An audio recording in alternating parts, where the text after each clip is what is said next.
നമ്മൾ class start ചെയ്യുന്നതിന് മുമ്പായിട്ട് ഈ 2 റൗണ്ടിൻ്റെ കാര്യം ഇപ്പോൾ ചോദിച്ചിരുന്നു. എന്തായിരുന്നു പേര്? റമീസയോ? ആ, റമീസ ഇങ്ങനെ ചോദിച്ചായിരുന്നു 2 റൗണ്ട് എഴുതുന്ന രീതി എന്ന് വെച്ച് കഴിഞ്ഞാൽ നമ്മൾ ആദ്യത്തെ 100 ക്വസ്റ്റ്യൻ അറ്റൻഡ് ചെയ്യണം. 100 ക്വസ്റ്റ്യനിൽ നമുക്ക് അറിയാവുന്നത് മാത്രം അറ്റൻഡ് ചെയ്ത് പോകണം. ഒരു 5 സെക്കൻഡിൽ കൂടുതൽ ആലോചിക്കേണ്ടി വരുന്ന ക്വസ്റ്റ്യൻ ഒന്നും ആദ്യത്തെ റൗണ്ടിൽ ചെയ്യരുത്. ആ ഒരു രീതിയിൽ 5 സെക്കൻഡല്ല, മാക്സിമം ഒരു 10 സെക്കൻഡ് കൊണ്ട് ചെയ്യാവുന്ന ക്വസ്റ്റ്യൻസ് മാത്രം ആദ്യത്തെ റൗണ്ടിൽ ചെയ്യുക. അതായത് നമ്മളിപ്പോൾ കാണുമ്പോൾ തന്നെ ശ്രീനാരായണ ഗുരു, ചട്ടമ്പി സ്വാമി എന്നൊക്കെ പറഞ്ഞ് ടിക്ക് ചെയ്ത് പോകാവുന്ന രീതിയിലുള്ള ക്വസ്റ്റ്യൻസ് മാത്രം ഫസ്റ്റ് റൗണ്ടിൽ ചെയ്യുക. ഓക്കെ, കാര്യം അപ്പോഴുള്ള ഗുണമെന്ന് വെച്ച് കഴിഞ്ഞാൽ ഒരു ആവറേജ് ഒരു 15 സെക്കൻഡ് വെച്ചിട്ട് നമുക്കൊരു 60 ക്വസ്റ്റ്യൻ ഫസ്റ്റ് റൗണ്ടിൽ കിട്ടും. അപ്പോൾ 15 × 60 എന്ന് പറയുമ്പോഴത്തേക്ക് 300 സെക്കൻഡ്, 5 മിനിറ്റ് കൊണ്ട് 60 ക്വസ്റ്റ്യൻ നമ്മൾ ചെയ്ത് കഴിയും. ഏറ്റവും സിമ്പിൾ 60 ക്വസ്റ്റ്യൻ. മനസ്സിലായോ? അതാണ് പ്രധാനം. നമ്മൾ ഇൻ കേസ് ഈ ഒരു 30 ക്വസ്റ്റ്യൻ ചെയ്ത് കഴിഞ്ഞിട്ട്, ഈ എളുപ്പമുള്ള 30 ക്വസ്റ്റ്യൻ ചെയ്ത് കഴിഞ്ഞപ്പോഴത്തേക്ക് ഒരു ഡിഫിക്കൽട്ട് ക്വസ്റ്റ്യൻ കണ്ടു, അതും വെച്ചുകൊണ്ട് 5 മിനിറ്റ് നമ്മൾ ഇരുന്നെന്ന് വെച്ചോ. അപ്പോൾ ചിന്തിച്ച് നോക്കുക, 60 ക്വസ്റ്റ്യൻ 5 മിനിറ്റ്. നമ്മൾ ഈ ഒറ്റ ക്വസ്റ്റ്യൻ 5 മിനിറ്റിനുള്ള അത്രയും വില ആ ക്വസ്റ്റ്യൻ ഇല്ല, 5 മിനിറ്റിനുള്ള വിലയില്ല. അപ്പോൾ 100 ക്വസ്റ്റ്യൻസ് 90 മിനിറ്റ്, അതായത് ഒരു ക്വസ്റ്റ്യൻ 1 മിനിറ്റ് കൂടുതൽ സ്പെൻഡ് ചെയ്യാൻ പറ്റില്ല. ഒരു ക്വസ്റ്റ്യൻ 1 മിനിറ്റ് ഇല്ല.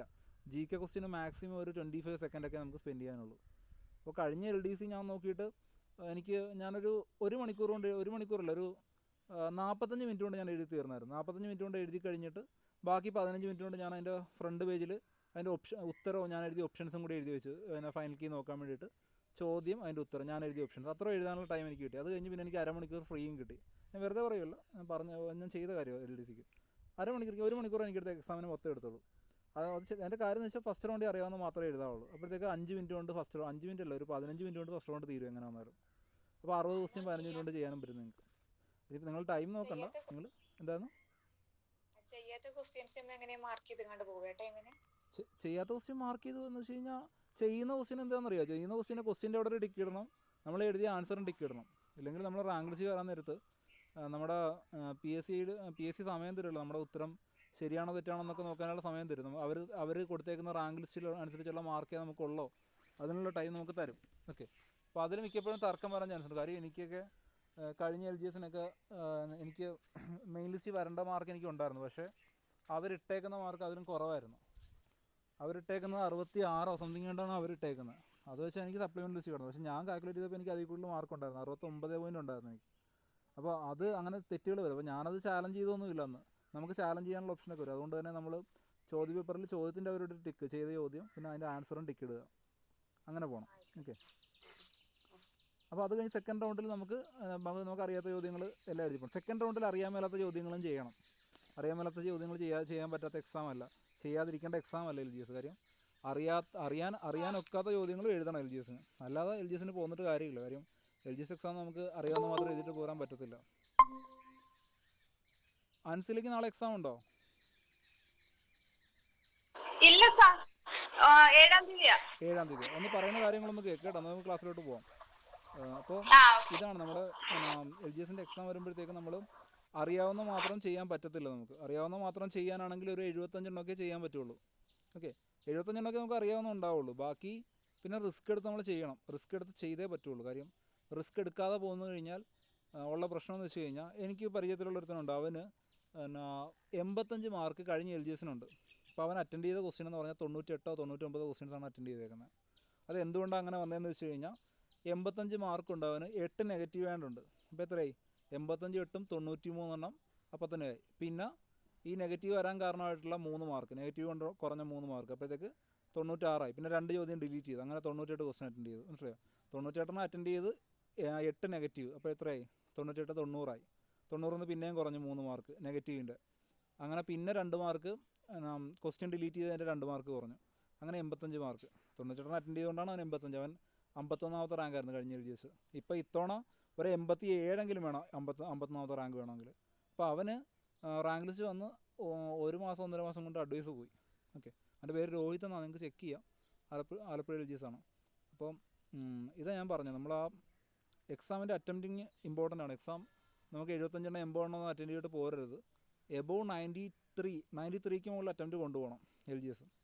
കാര്യം LGS എക്സാം അത്രയ്ക്ക് ഡിഫിക്കൽട്ടാണ്, ഭയങ്കര ഡിഫിക്കൽട്ടാണ്. മൊത്തം ഒരു 70 സ്റ്റേറ്റ്മെൻറ്റ് ചോദ്യം, അല്ലെങ്കിൽ 60 സ്റ്റേറ്റ്മെൻറ്റ് ചോദ്യം, ഭയങ്കര ഡിഫിക്കൽട്ടെന്ന് തോന്നിയാൽ മാത്രം, LDയേക്കാളൊക്കെ ഡിഫിക്കൽട്ടെന്ന് തോന്നിയാൽ മാത്രം ഒരു 90-ലൊക്കെ കൊണ്ട് നിർത്തുക. അങ്ങനെ ഒരിക്കലും വരത്തില്ല LGS, ഉറപ്പായിട്ടും വരത്തില്ല.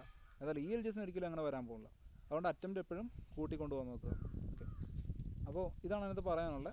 ഇപ്പോൾ എന്തെങ്കിലും ഉണ്ടെങ്കിൽ ചോദിച്ചോ, കുഴപ്പമില്ല. നിങ്ങൾ എക്സാം ഉള്ളവരാണ് നാളെ, നിങ്ങൾക്ക് എന്ത് വേണേൽ ചോദിക്കാം.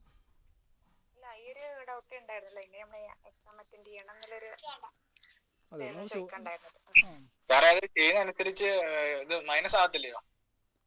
മോനെ അതെ, നമുക്ക് നാളെ എക്സാമിന് പോകുന്നതിന് മുമ്പായിട്ട് എന്തെങ്കിലും ഒരു യോഗയില്ല, മെഡിറ്റേഷൻ എന്തെങ്കിലുമൊക്കെ ചെയ്തിട്ട് പോകാമെങ്കിൽ ചെയ്യുക. ഇല്ലെങ്കിൽ അമ്പലത്തിൽ പോയി ഒന്ന് തൊഴുകയെങ്കിലും ചെയ്യുക. അമ്പലത്തിലോ ഇല്ലെങ്കിൽ പള്ളിയിലോ ഒന്ന് പോയിട്ട് തൊഴുതിട്ടൊക്കെ പോകാൻ പറ്റുമെങ്കിൽ ഉപകാരം.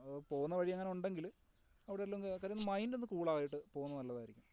ഞാൻ റിലീജിയസ് ആയിട്ടുള്ള ഇത് പ്രോത്സാഹിപ്പിക്കുമല്ല, പക്ഷേ മെഡിറ്റേഷനോ എന്തെങ്കിലും അറിയാമെങ്കിൽ അതൊന്ന് ചെയ്ത് നോക്കാം. യൂട്യൂബിൽ നോക്കിയിട്ടാണെങ്കിൽ മലയാളം മെഡിറ്റേഷനോ ഇംഗ്ലീഷ് മെഡിറ്റേഷനൊക്കെ ഒന്ന് ചെയ്ത് നോക്കാം. ഞാൻ ഡെയിലി ചെയ്യാറുണ്ട്, അതുകൊണ്ട് ചെയ്യുന്നൊരു വ്യക്തിയാണ്. അതുകൊണ്ട് വലിയ പ്രയോജനം ഉണ്ടോയെന്നല്ല ഞാൻ പറഞ്ഞത്, അത് നമുക്ക് മൈൻഡ് കൂളാകും, നമ്മുടെ മൈൻഡ് പക്ക കൂളാകും. നമ്മൾ അറ്റൻഡ് ചെയ്യുമ്പോഴത്തേക്ക് നെഗറ്റീവ് വരത്തില്ലേ, നമുക്ക് ഉറപ്പില്ലെങ്കിൽ? ആൻസിലിപ്പിക്ക് എത്ര മാർക്ക് കിട്ടുന്നുണ്ട് LGC ആയിട്ട്? 65ഒക്കെയാണ്, ചിലത് 80 വരുന്നുണ്ട്. കഴിഞ്ഞ ഫസ്റ്റ് സ്റ്റേജിൽ എക്സാം എഴുതി നോക്കിയിട്ട് 82ഓളം വന്നു. ഇപ്പം 82 മാർക്ക് വന്നപ്പോഴത്തേക്ക് എത്ര അറ്റൻഡ് ചെയ്തായിരുന്നു? അത് ഏറെക്കുറെയൊക്കെ അറിയാവുന്നത് ഉറപ്പായത് കൊണ്ടാണ് അങ്ങനെ അത്ര മാർക്ക് വന്നത്. പക്ഷെ കൂടുതലും മറ്റുള്ള എക്സാം ഒക്കെ നോക്കുമ്പോൾ 65ഒക്കെ വരുന്നുള്ളൂ.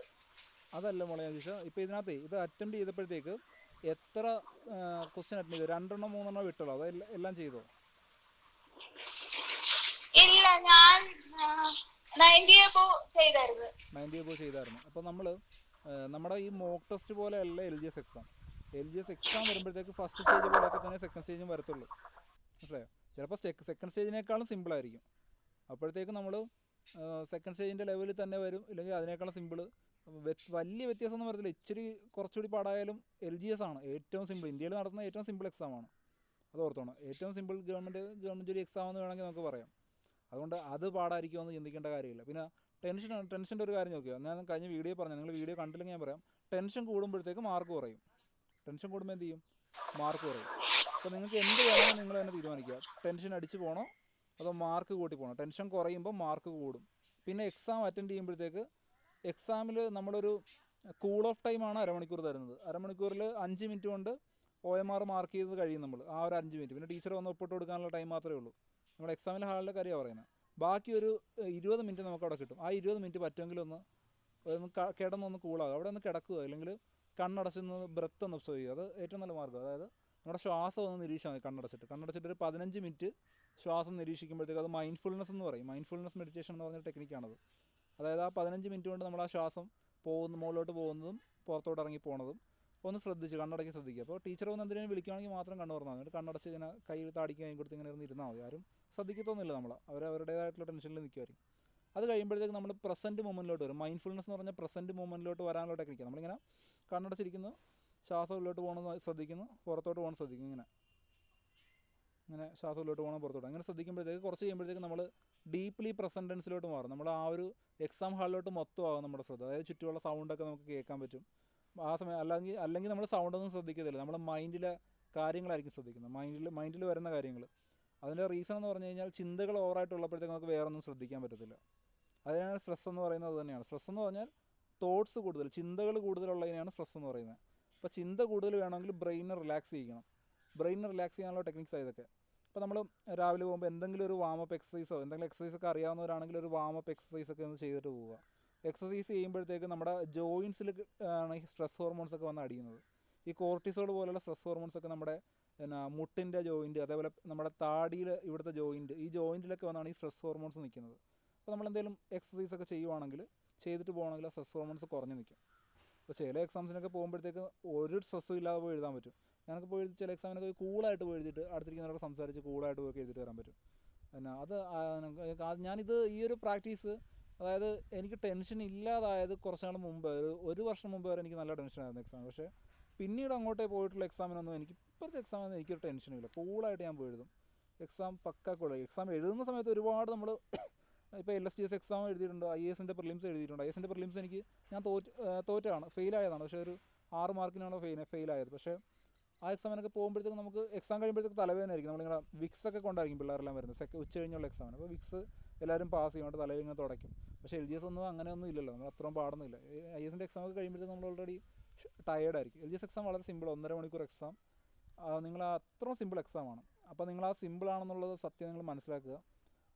കൂളായിട്ട് പോയി എക്സാം അറ്റൻഡ് ചെയ്യുക. ഓക്കെ, അത് ഏറ്റവും ഇമ്പോർട്ടൻ്റ് ആണ്. ഓക്കെ, വേറെ എന്തെങ്കിലും ഉണ്ടോ? നിങ്ങളുടെ ഡൗട്ട്സ് എല്ലാം തീർന്നിട്ട് ഞാൻ ക്ലാസ്സിലോട്ട് കടക്കുന്നുള്ളൂ. ക്ലാസ് കഴിഞ്ഞിട്ട് ഞാൻ ഡൗട്ടിനുള്ള സമയം തരാം. ആർക്കെങ്കിലും ഉണ്ടോ ചോദിക്കാം കേട്ടോ. ആർക്കെങ്കിലും ഉണ്ടോ?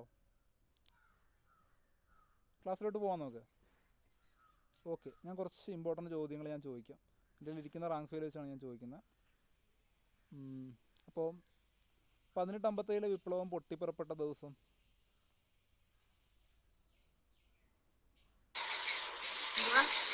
ഒന്ന് കമൻറ്റ് ചെയ്യാവോ? നമ്മൾ അന്നത്തെ പോലെ ക്വിസ് ക്ലാസ്സാണ് കേട്ടോ. 1857 വിപ്ലവം പൊട്ടിപ്പുറപ്പെട്ട ദിവസം, മാസവും തീയതി. 1857 മെയ് 10. ദത്തവകാശ നിരോധന നിയമം ഏത് വർഷമാണ്? ദത്തവകാശ നിരോധന നിയമം മെയ് 10 കറക്റ്റാണ്. ദത്തവകാശ നിയമം 1948 കേട്ടോ. എല്ലാവരും എക്സാം ഉള്ളവർ മത്സരിച്ച് കമൻറ്റ് ചെയ്തോ. അഖിലൊക്കെ കമൻറ്റ് ചെയ്തോ, ഒന്നും നോക്കണ്ട കേട്ടോ. ചറ പറയാൻ കിട്ടോ. നമ്മൾ ഓൺലൈൻ ക്ലാസ്സിൽ പാർട്ടിസിപ്പേഷനാണ് ഏറ്റവും പ്രധാനം. അതായത് പങ്കെടുക്കുക, അതിൻ്റെ പ്രയോജനം നേടുക. ചുമ്മാ എന്തായാലും നിൽക്കുമല്ലോ, ഒന്ന് കമൻറ്റ് ചെയ്തിട്ടോ. അഖിലിനെല്ലാം അറിയാമെന്ന് എനിക്കറിയാം. അഖിൽ കമൻറ്റ് ചെയ്തിട്ടോ കേട്ടോ. അപ്പോൾ അടുത്ത ഡൽഹിയിലെ കശാപ്പുകാരൻ, ഷോർട്ടാക്കി എഴുതിയാൽ മതി. ഡൽഹിയിലെ കശാപ്പുകാരൻ എന്നറിയപ്പെട്ടതാരാ? ഡൽഹിയിലെ കശാപ്പുകാരൻ ഹ്യൂഗ്രോസ് അല്ല. ആരറിയാവുന്നവർ പറഞ്ഞോ. അഖിൽ, അൻസില, നൗഫൽ, ഗാർഗി, ഇനിയും കമൻറ്റ് ചെയ്തിട്ടോ, കുഴപ്പമില്ല. തെറ്റിക്കഴിഞ്ഞാലും പിന്നെയും കമൻറ്റ് ചെയ്തിട്ടോ. ഡൽഹിയിലെ കശാപ്പുകാരൻ ജോൺ നിക്കോൾസണാണ് കേട്ടോ. പുള്ളിയാണ് അവിടെ കലാപം അടിച്ചമർത്തിയത്, ജോൺ നിക്കോൾസൺ. അപ്പോൾ 1857 വിപ്ലവത്തിന് മുമ്പേ ഉള്ള സൈനികരും ബ്രിട്ടീഷുകാരും തമ്മിലുള്ള അനുപാതം ഏതായിരുന്നു? ബ്രിട്ടീഷ് സൈന്യത്തിൽ വിപ്ലവത്തിന് മുമ്പേ സൈനികരും ബ്രിട്ടീഷുകാരും തമ്മിലുള്ള അനുപാതം. നിങ്ങൾക്ക് ഉത്തരം അറിയില്ലെങ്കിൽ നിങ്ങൾ ക്ലാസ് ശ്രദ്ധിച്ചോ കേട്ടോ, റെഡിയാവും. കേട്ടിരിക്കുന്നു. 6:1 കലാപത്തിന് മുമ്പ്. കലാപം കഴിഞ്ഞപ്പോഴത്തേക്ക് കുറഞ്ഞു, 2:1 കേട്ടോ. അടുത്തത് ചോദിക്കാൻ ചാൻസുള്ള മാത്രമേ ഞാൻ ചോദിക്കുന്നുള്ളൂ, ഫിൽട്ടർ ചെയ്ത് ചോദിക്കുവാണ്. പിന്നെ അവിടെ കലാപത്തിന് സാക്ഷിയായിട്ടുള്ള ഒരു ഉറുദു കവിനെ കൊന്നു. ഏതായിരുന്നു ആ ഉറുദു കവി? ഒരു ഉറുദു കവിനെ കൊന്നായിരുന്നു കലാപത്തിന്. മിർസ ഗാലിബാണ് കേട്ടോ. മിർസ ഗാലിബ്, ഓർത്തിരിക്കുക കേട്ടോ, മിർസ ഗാലിബ്. അടുത്തത് ഒന്നാം സ്വാതന്ത്ര്യ സമരത്തിലെ ആദ്യ രക്തസാക്ഷി ആരാണ്? ഒന്നാം സ്വാതന്ത്ര്യ സമരത്തിലെ ആദ്യ രക്തസാക്ഷി ആരാണ്? മംഗൾ പാണ്ഡെ. എത്രാമത്തെ കാലാൾപ്പടയിലാണ് അംഗം മംഗൾ പാണ്ഡെ? 34. പിന്നെ മംഗൾ പാണ്ഡെ വധിക്കാൻ ശ്രമിച്ച ബ്രിട്ടീഷ് ഉദ്യോഗസ്ഥൻ ആരാണ്? ആരെയാണ് മംഗൾ പാണ്ഡെ വധിക്കാൻ ശ്രമിച്ചത്? James Hewson. James Hewson. Mangal പാണ്ഡെയെ തൂക്കിലേറ്റിയ ദിവസം അറിയാവോ? 1857 ആയിരിക്കുമല്ലോ. 1857 ഏപ്രിൽ 8. കറക്റ്റാണ്. ഏപ്രിൽ 8 കേട്ടോ. പിന്നെ മംഗൾ പാണ്ഡെയെക്കുറിച്ചുള്ള സിനിമ ഏതായിരുന്നു? Mangal Pandey the Aamir Khan. Mangal Pandey the rising കേട്ടോ, റൈസിങ്. അടുത്തത് നാനാ സാഹിബിൻ്റെ ജന്മസ്ഥലം.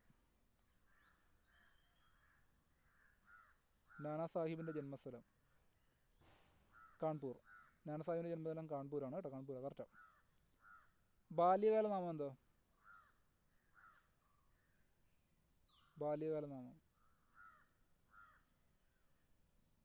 ഡോണ്ടു പന്ത് ആണല്ലേ. ഡോണ്ടു പന്ത്. നമ്മുടെ സലിം കുമാർ പറയുന്നത് ഡോണ്ടു പന്ത്. പിന്നെ യുദ്ധം കഴിഞ്ഞപ്പോഴത്തേക്ക് ഏത് രാജ്യത്തിലോട്ടാണ് നാനാ സാഹിബ് പോയത്? ഏത് രാജ്യത്തോട്ടാ? ഇന്ത്യയുടെ ഒരു അയൽ രാജ്യത്തിലോട്ട് പോയല്ലോ നാനാ സാഹിബ്. എങ്ങോട്ടാ? നേപ്പാൾ. പിന്നെ മൂന്നാം നെപ്പോളിയൻ ആരാ? മൂന്നാം നെപ്പോളിയൻ നാനാ സാഹിബ് കേട്ടോ. പിന്നെ നാനാ സാഹിബിൻ്റെ സൈനിക ഉപദേഷ്ടാവ് ആരായിരുന്നു? മൂന്നാം നെപ്പോളിയൻ നാനാ സാഹിബാണ്. പുള്ളിയുടെ സൈനിക ഉപദേഷ്ടാവ് ആരായിരുന്നു? താന്തിയ തോപ്പി. ഗറില്ല യുദ്ധമുറ സ്വീകരിച്ച നേതാവ് ആരായിരുന്നു? കറക്റ്റാകില്ലേ. ഗറില്ല യുദ്ധമുറ സ്വീകരിച്ച ആരായിരുന്നു? താന്തിയ തോപ്പി കേട്ടോ. ഝാൻസി റാണിയുടെ ജന്മസ്ഥലം? താന്തിയ തൊപ്പി. ഝാൻസി റാണിയുടെ ജന്മസ്ഥലം ഏതാ? ഝാൻസി റാണിയുടെ ജന്മസ്ഥലം. ഝാൻസി റാണിയുടെ ജന്മസ്ഥലം വാരണാസി കേട്ടോ. യഥാർത്ഥ പേരെന്തുവാ ഝാൻസി റാണിയുടെ? മണികർണിക. ഝാൻസി റാണിയുടെ കുതിരയുടെ പേരറിയാവോ? റെയർ ക്വസ്റ്റ്യൻ ആണ്. ഝാൻസി റാണിയുടെ കുതിരയുടെ പേര് ബാദൽ. ഓക്കെ, ബാദൽ കറക്റ്റാണ് കേട്ടോ. വിപ്ലവകാരികളുടെ സമുന്നത ധീര നേതാവെന്ന് ഝാൻസി റാണി വിശേഷിപ്പിച്ചവരാണ്? ഒരാൾ കമൻറ്റ് ചെയ്യുന്നതിൻ്റെ കൂട്ടത്തിലും കമൻറ്റ് ചെയ്തു, കുഴപ്പമൊന്നുമില്ല കേട്ടോ. കറക്റ്റ് ആയില്ലേ? ഹ്യൂഗ്രോസ് കറക്റ്റ് കേട്ടോ. അതാണ് ഹ്യൂഗ്രോസ് കേട്ടോ. അപ്പോൾ ഝാൻസി റാണിയെ പരാജയപ്പെടുത്തിയതും ഹ്യൂഗ്രോസ് തന്നെ കേട്ടോ. പിന്നെ ഇരുണ്ട പശ്ചാത്തലത്തിലെ പ്രകാശമാനമായ ബിന്ദുവെന്ന് ആരാണ് ഝാൻസി റാണിനെ വിശേഷിപ്പിച്ചത്? നെഹ്റു. പിന്നെ INAയുടെ വനിതാ വിഭാഗം ഏതാണ്? ഇന്ത്യൻ നാഷണൽ ആർമിയുടെ വനിതാ വിഭാഗം, അതിൻ്റെ പേരെന്താ? ഝാൻസി റാണി റെജിമെൻറ്റ് കേട്ടോ. ഝാൻസി റാണി റെജിമെൻറ്റ്. ഓക്കെ, അടുത്ത ചോദ്യം. ക്യൂൻ ഓഫ് ഝാൻസി എന്ന കൃതിയുടെ രചയിതാവ് ആരാണ്? ക്യൂൻ ഓഫ് ഝാൻസി മഹാശ്വേത ദേവിയാണ് കേട്ടോ. ക്യൂൻ ഓഫ് ഝാൻസി എന്ന് പറഞ്ഞ കൃതിയുടെ രചയിതാവ് ആരാണ്? മഹാശ്വേത ദേവി. അടുത്ത തിരുവിതാംകൂറിലെ ഝാൻസി റാണി, സ്ഥിരം ചോദിക്കുന്ന തിരുവിതാംകൂറിലെ ഝാൻസി റാണി അക്കമ്മ ചെറിയാണ്. കറക്റ്റാണ്. ഝാൻസി നഗരം എവിടെയാണ് സ്ഥിതി ചെയ്യുന്നത്? ഏത് സംസ്ഥാനത്താണ് ഇപ്പോൾ?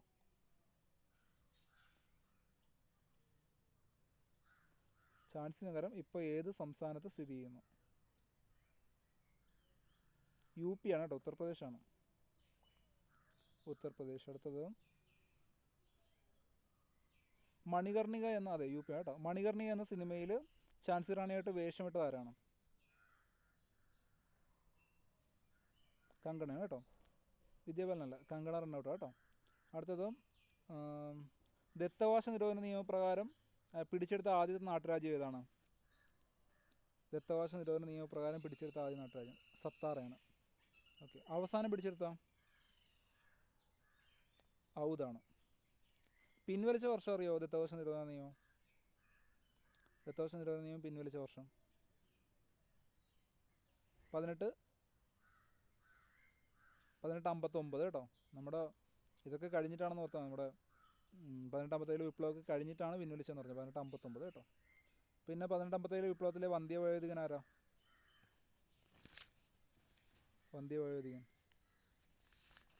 കൺവർ സിംഗ് കേട്ടോ. ആണ്.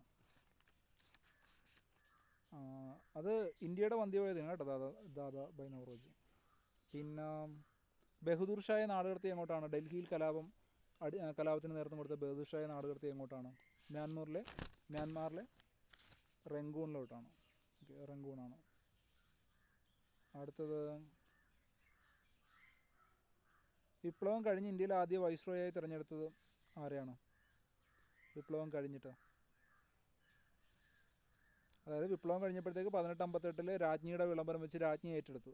അത് പ്രകാരം ആദ്യത്തെ വൈസ്രോയായിട്ട് വന്നവരാണ്? വിപ്ലവം കഴിഞ്ഞിട്ട് ആദ്യത്തെ വൈസ്രോയായിട്ട് വന്നത് ക്യാനിങ്. ക്ലൂ ഒന്നും വേണ്ടല്ലേ, ക്യാനിങ് ആണ്. അപ്പോൾ മുഗൾ ഭരണത്തിന് അന്ത്യം കുറിച്ച വിപ്ലവം ഏതാ? 1857 വിപ്ലവം. കറക്റ്റാണ്. അടുത്തത് കറക്റ്റാണ്. ഉയർത്തെഴുന്നേൽപ്പ് എന്ന് വിശേഷിപ്പിച്ച ആരാണ് 1857 വിപ്ലവത്തിന് ഉയർത്തെഴുന്നേൽപ്പ് എന്ന് വിശേഷിപ്പിച്ചത്? വില്യം ഡാൽറിമ്പിൾ കേട്ടോ. ഓക്കെ, അടുത്തത് ദേശീയ കലാപം എന്ന് വിശേഷിപ്പിച്ച ആരാണ്? ബെഞ്ചമിൻ ഡിസ്രേലി കേട്ടോ. ദേശീയ കലാപം ബെഞ്ചമിൻ ഡിസ്രേലി. കറക്റ്റാണല്ലേ. ഒന്നും നിങ്ങൾക്ക് അറിയാത്ത ക്വസ്റ്റ്യൻ ആണെങ്കിലും നിങ്ങൾ ശ്രദ്ധിക്കട്ടോ, ആൻസറിലേക്ക് ഒന്ന് ശ്രദ്ധിക്കുക. അറിയാത്ത ക്വസ്റ്റ്യൻ ആണെങ്കിലും ആൻസർ ചെയ്യാൻ നോക്ക്. തെറ്റ് വരണമെങ്കിൽ തെറ്റ് വന്നോട്ടെ, അതൊന്നും എല്ലാവർക്കും ഒന്നും ഉത്തരം ചെയ്യാൻ പറ്റത്തില്ല. എൻ്റെ കയ്യിൽ റാങ്ക് ഫെയർ ഉള്ളതുകൊണ്ടാണ് ഞാൻ എല്ലാത്തിനും കറക്റ്റായിട്ട് ഉത്തരം പറയുന്നത്. ഇല്ലെങ്കിൽ എനിക്കിതിൽ പലതും പറയാൻ പറ്റത്തില്ല. അതൊക്കെ മനുഷ്യ സഹജം കേട്ടോ. അപ്പോൾ അടുത്തത് വെല്ലൂർ ലഹള ഏത് വർഷമാണ്? 1800 വെല്ലൂർ ലഹള 1806 കേട്ടോ. വെല്ലൂർ ലഹള 1806. പിന്നെ ബക്ഷി ജഗബന്ധു ഏത് കലാപത്തിനാണ് നേതൃത്വം നൽകിയത്? ബക്ഷി ജഗബന്ധു അല്ല, വെല്ലൂറല്ല, ഒരു കലാപമാണ്. ഏത് കലാപത്തിനാണ്?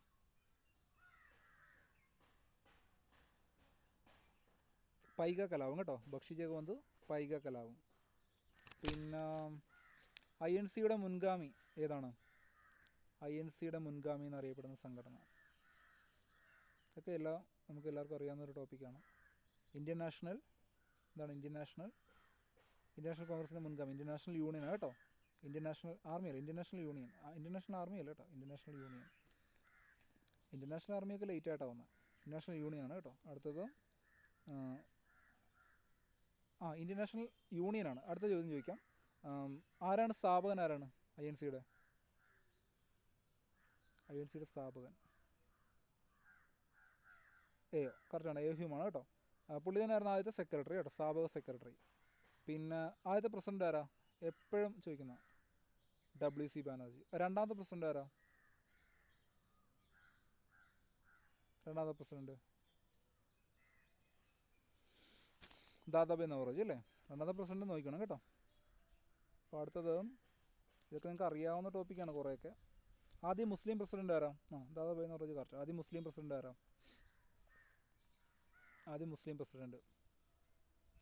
ബദറുദ്ദീൻ കേട്ടോ, ബദറുദ്ദീൻ ത്യാബ്ജിയാണ്. ആദ്യ വിദേശി പ്രസിഡന്റ് ആരാ? ആദ്യ വിദേശി പ്രസിഡന്റ് ജോർജ് യൂളാണ് കേട്ടോ, ജോർജ് യൂൾ. അടുത്തത് സൂററ്റ് വിഭജനം നടന്നതെന്നോ? സൂററ്റ് വിഭജനം നടന്നത്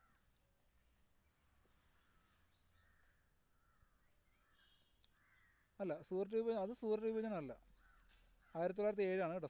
ഈ 1916 അവർ പിന്നീട് ഒന്നിച്ചതാണ്. മിതവാദികളും തീവ്രവാദികളും പിന്നീട് ഒന്നുകൂടെ ഒന്നിച്ചതാണ് നമ്മുടെ 1916. 1907 സൂററ്റ് വിഭജനം നടന്ന് മിതവാദികളും തീവ്രവാദികളും രണ്ടായിട്ട് പിരിഞ്ഞു. ഓക്കെ, 1907 കേട്ടോ, ഓർത്തോണം, സ്ഥിരം ചോദിക്കുന്നതാണ്. പിന്നെ ഇമ്പോർട്ടൻ്റ് ഉള്ളത് ഫെയ്സ്പൂർ സമ്മേളനം ഏത് വർഷമായിരുന്നു?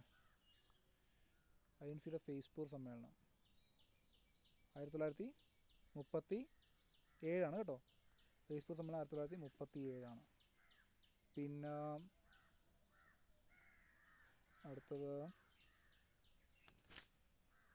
എക്സാമിന് വേണ്ട കാര്യങ്ങൾ മാത്രം. ഗാന്ധിജി അധ്യക്ഷനായ സമ്മേളനം ഏത് വർഷമാണ്? എവിടെ വെച്ചാണ്? വർഷം ഞാൻ പറയാം, 1924. എവിടെ വെച്ചായിരുന്നു? കറക്റ്റാണല്ലേ, 1924 എവിടെ വെച്ചാണ്? ബെൽഗാം, കറക്റ്റാണ്. അടുത്തത്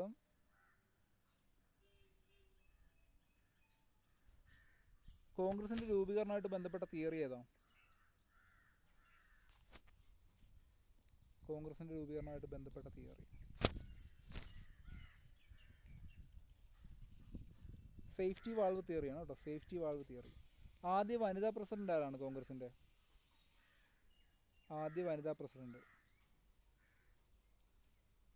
അറിയില്ല? ഒന്ന് പറഞ്ഞു നോക്ക്. Annie Besant. കറക്റ്റാണോ? വേറെന്തെങ്കിലും അഭിപ്രായം ഉണ്ടോ?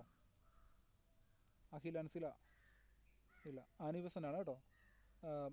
ആദ്യ ഇന്ത്യക്കാരിയായ ആദ്യ വനിതാ പ്രസിഡന്റ് സരോജിനി. കറക്റ്റാണ്, മനസ്സിലായി. സരോജിനി. ഓക്കെ. പിന്നെ ഏറ്റവും കൂടുതൽ കാലം സ്വാതന്ത്ര്യത്തിന് ശേഷം തുടർച്ചയായിട്ട് INC പ്രസിഡന്റ് ആയത് ആരാണ്? സ്വാതന്ത്ര്യത്തിന് ശേഷം ആരാണ്? സോണിയാഗാന്ധിയാണ്, കറക്റ്റാണ്. പിന്നെ ഇന്ത്യൻ പക്ഷിശാസ്ത്രത്തിൻ്റെ പിതാവ് ആരാ? പക്ഷിശാസ്ത്രത്തിൻ്റെ പിതാവ് സലീം അലി. ഓക്കെ. അടുത്തത് ബംഗാൾ വിഭജനത്തിനെതിരെ വിലാപദിനം ആലപിച്ചത് എന്നാണ്? വിലാപദിനം ഇന്നത്തെ ഇതിൽ നിന്ന് ഒരുപാട് ചോദ്യം നാളെ ചോദിക്കും കേട്ടോ, ഉറപ്പായിട്ടും ചോദിക്കും, ധൈര്യമായിട്ട് ഇരിക്കണം കേട്ടോ. വിലാപദിനം ആചരിച്ചത് എന്നാണ്? 1905 ഒക്ടോബർ 16 കേട്ടോ, 1905 ഒക്ടോബർ 16. സ്വദേശി പ്രസ്ഥാനത്തിൻ്റെ ചിഹ്നം എന്താണ്? സ്വദേശി പ്രസ്ഥാനത്തിൻ്റെ ചിഹ്നം ഗാന്ധിജിയായിട്ട് ബന്ധപ്പെട്ടൊരു സാധനമാണ്. സ്വദേശി പ്രസ്ഥാനത്തിൻ്റെ ചിഹ്നം എന്തുവാ? നൂൽ നൂറ്റുന്ന സാധനം ചർക്കയാണ് കേട്ടോ, ചർക്ക. പിന്നെ വിദേശ വസ്തുക്കളുടെ ബഹിഷ്കരണവുമായിട്ട് ബന്ധപ്പെട്ട പ്രസ്താവന വന്ന മാസികയുടെ പേരെന്താണ്? കൃഷ്ണകുമാർ മിത്രയുടെ മാസിക.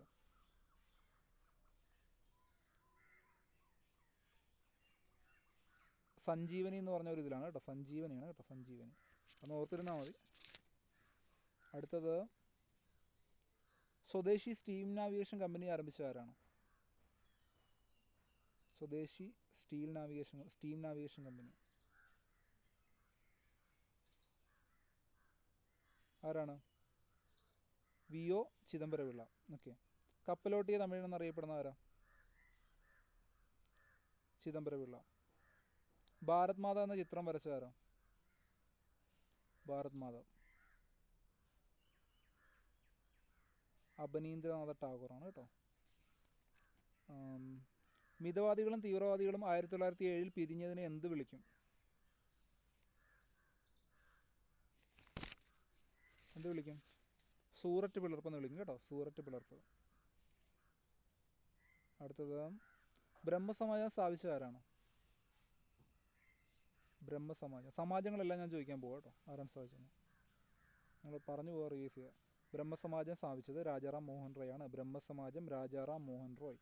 അടുത്തത് തത്വബോധിനി സഭ ആരാണ് ആരംഭിച്ചത്?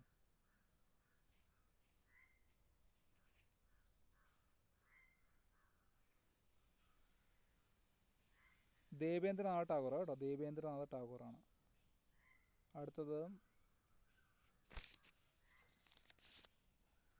പ്രാർത്ഥന സമാജം. പ്രാർത്ഥന സമാജം ആത്മാറാം. പൂനെ സാർവജനിക് സഭ ആരാണ്? പൂനെ സാർവജനിക് സഭ.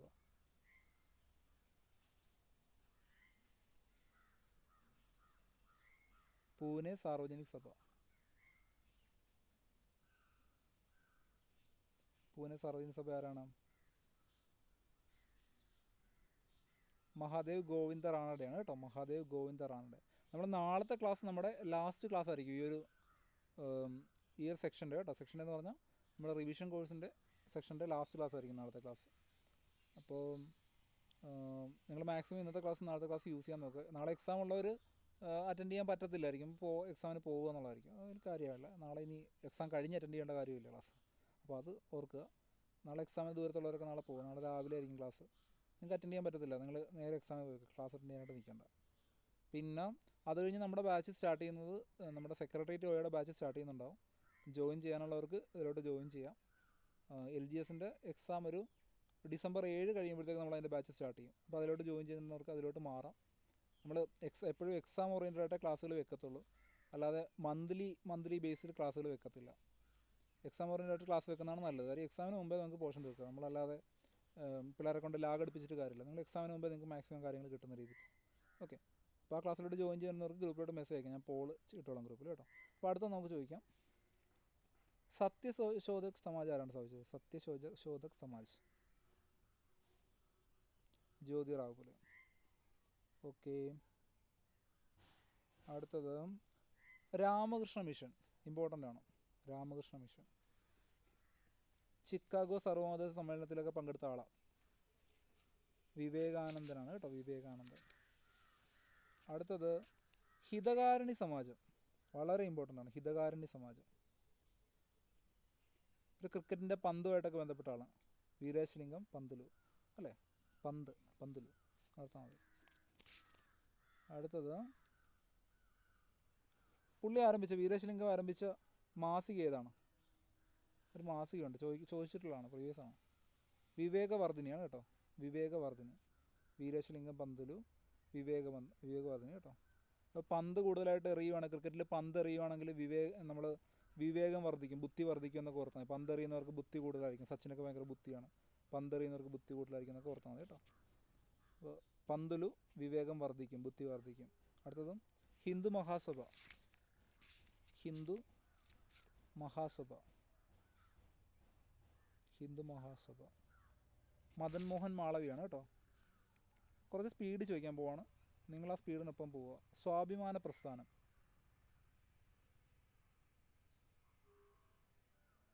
സ്വാഭിമാന പ്രസ്ഥാനം E.V. രാമസ്വാമി നായ്ക്കര കേട്ടോ.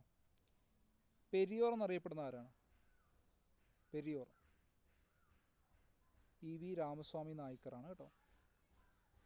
ഭൂദാന പ്രസ്ഥാനം.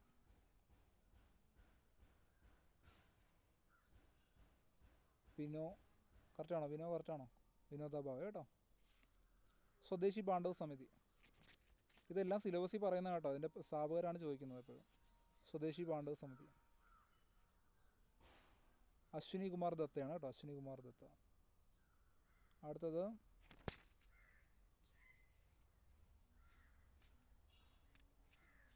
അടുത്ത ചോദ്യം, അനുശീലൻ സമിതി. അനുശീലൻ സമിതി ബരീന്ദ്രകുമാർ ഘോഷാണ് കേട്ടോ. അനുശീലൻ സമിതി ബരീന്ദ്രകുമാർ ഘോഷ്, ധാക്കയിലാണ് തുടങ്ങിയത് കേട്ടോ, ധാക്കയിലാണ് തുടങ്ങിയത്. പിന്നെ അഭിനവ് ഭാരത് ആരാണ് തുടങ്ങിയത്? അഭിനവ് ഭാരത്. അഭിനവ് ഭാരത് എന്ന സംഘടന നമ്മുടെ BJP ആയിട്ടൊക്കെ ബന്ധപ്പെട്ട് ഒരുപാട് തവണ ന്യൂസിലൊക്കെ വരുന്നൊരു പേരാണ്. അദ്ദേഹത്തിൻ്റെ പേര് എപ്പോഴും ന്യൂസിൽ വരുന്നതാണ്.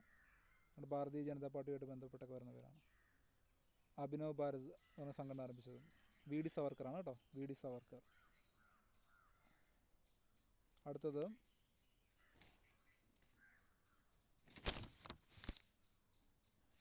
അലിപ്പൂർ ഗൂഢാലോചന നടന്ന വർഷം അറിയാമോ? ആർക്കെങ്കിലും അറിയാമോ? സൂരത് പിളർപ്പിൻ്റെ പിറ്റേ വർഷമാണ്. സൂരത് പിളർപ്പ് നടന്ന ഒരു വർഷം കൂടി കഴിഞ്ഞു. അലിപ്പൂർ ഗൂഢാലോചന, സൂരത് പിളർപ്പ് കഴിഞ്ഞ ഒരു വർഷം. കറക്റ്റാണ്, 1908. ഇങ്ങനെയൊക്കെ കണ്ടിയുമ്പോൾ നിങ്ങൾക്ക് കിട്ടും. സൂരത്ത് പിളർപ്പ് നടന്നു കഴിഞ്ഞാൽ നേരെ പോയി ഒരു ഗൂഢാലോചന നടത്തി അടുത്ത വർഷം എന്ന് ഓർത്താൽ മതി കേട്ടോ. അത് അലിപ്പൂർ ഗൂഢാലോചനയായിരുന്നു. ഓക്കെ. അടുത്തത്, കോൺഗ്രസിനെ യാചക സംഘമെന്ന് വിശേഷിപ്പിച്ച ആരാണ്? കോൺഗ്രസിനെ യാചക സംഘമെന്ന് വിശേഷിപ്പിച്ച ആരാണ്? അരവിന്ദ ഘോഷ് കേട്ടോ. അത് ഇമ്പോർട്ടൻ്റ്, വളരെ ഇമ്പോർട്ടൻ്റ് കേട്ടോ. അരവിന്ദ ഘോഷാണ് യാചക സംഘമെന്ന് വിശേഷിപ്പിച്ചത്. അടുത്ത INA സ്ഥാപിച്ചതെന്നാണ്? INAയുടെ മുൻഗാമി എന്നറിയപ്പെടുന്ന ഇന്ത്യൻ ഇൻഡിപെൻഡൻസ് ലീഗ് സ്ഥാപിച്ചതെന്നാണ്? Indian independence league. കഴിഞ്ഞ ദിവസം ഡിഗ്രി മെയിൻസിന് ചോദിച്ച ചോദ്യം കേട്ടോ, ഇന്ത്യൻ ഇൻഡിപെൻഡൻസ് ലീഗ് സ്ഥാപിച്ച വർഷം 1942 കേട്ടോ. ഇനി നമ്മൾ നോക്കാനുള്ളത് ഹിസ്റ്ററിയുടെ ടോപ്പിക്ക് നമുക്ക് ഓൾറെഡി കവേർഡ് ആയിട്ടുണ്ട്. അടുത്ത ഇതിലോട്ട് പോകാം. നമുക്ക് സ്വാതന്ത്ര്യാനന്തര ഇന്ത്യയിലോട്ട് പോകാം കേട്ടോ. സ്വാതന്ത്ര്യാനന്തര ഇന്ത്യയിലോട്ട് ഇമ്പോർട്ടൻ്റ് കാര്യങ്ങൾ. ഇന്ത്യ വിഭജനത്തെ ആധ്യാത്മിക ദുരന്തം എന്ന് വിശേഷിപ്പിച്ചാരാണ്? ഇന്ത്യ ദുരന്തത്തെ ആധ്യാത്മിക ദുരന്തം എന്ന് വിശേഷിച്ചാരാണ്? ഗാന്ധിജിയാണ് കേട്ടോ, ഗാന്ധിജിയാണ്. സ്വതന്ത്ര ഇന്ത്യയിലെ ഭാരതീയനായ ആദ്യ ഗവർണർ ജനറൽ ആരായിരുന്നു? സ്വതന്ത്ര ഇന്ത്യയിലെ ഭാരതീയനായ ആദ്യ ഗവർണർ ജനറൽ അറിയാവുന്നവരൊന്ന് ആൻസർ ചെയ്യുക കേട്ടോ. ആരായിരുന്നു? ബാക്കി ഫിൽ ചെയ്തു. സ്വതന്ത്ര ഇന്ത്യയിലെ ഭാരതീയനായ ആദ്യ ഗവർണർ ജനറൽ C ആണ് ഇനിഷ്യൽ, C രാജഗോപാലാചാരി. ഓക്കെ. എത്ര നാട്ടുരാജ്യങ്ങളായിരുന്നു ഉണ്ടായിരുന്നത് ഇന്ത്യൻ യൂണിയനിലോട്ട് ചേരാനായിട്ട്? 500. മൊത്തം എത്ര നാട്ടുരാജ്യങ്ങളുണ്ടായിരുന്നു? 500. നമ്മൾ പഠിച്ചതാണ്, നമ്മുടെ ക്ലാസ്സിലെടുത്തതാണ്. 560 എത്രയായിരുന്നു? 565 കേട്ടോ, മറന്നുപോയോ? അതിൽ എത്ര നാട്ടുരാജ്യങ്ങളാണ് ചേരാതെ നിന്നത്? എത്ര നാട്ടുരാജ്യങ്ങൾ? 3 ചേർന്നത്. ഏതൊക്കെയായിരുന്നു? കാശ്മീർ, ജുനാഗഡ്, ഹൈദരാബാദ്, കാശ്മീർ, ജുനാഗഡ്. ഓക്കെ. കാശ്മീരിനെ എങ്ങനെയാണ് കൂട്ടിച്ചേർത്തത്?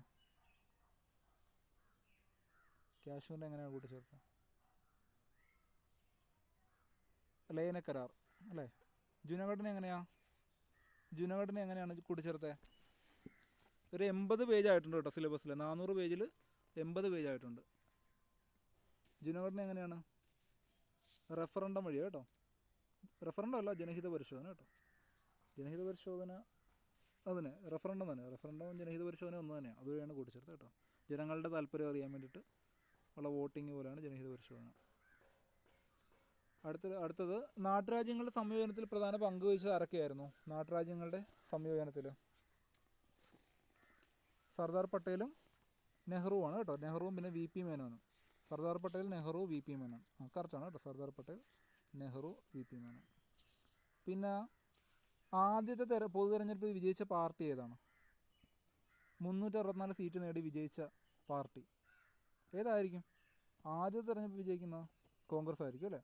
ഉറപ്പായിട്ടും INC ആയിരിക്കും. കാര്യം INC ഇന്ത്യയുടെ സ്വാതന്ത്ര്യമായിട്ട് ബന്ധപ്പെട്ട് ഉള്ള സംഘടനയായതുകൊണ്ട് ആദ്യ തെരഞ്ഞെടുപ്പിൽ എപ്പോഴും INC ആണ് വിജയം വന്നത്. അതെ 51-52 ആദ്യ തെരഞ്ഞെടുപ്പ് കേട്ടോ. ചേരിചേര നയത്തിൻ്റെ ശില്പി ആരാണ്? ചേരിചേര നയത്തിൻ്റെ ശില്പി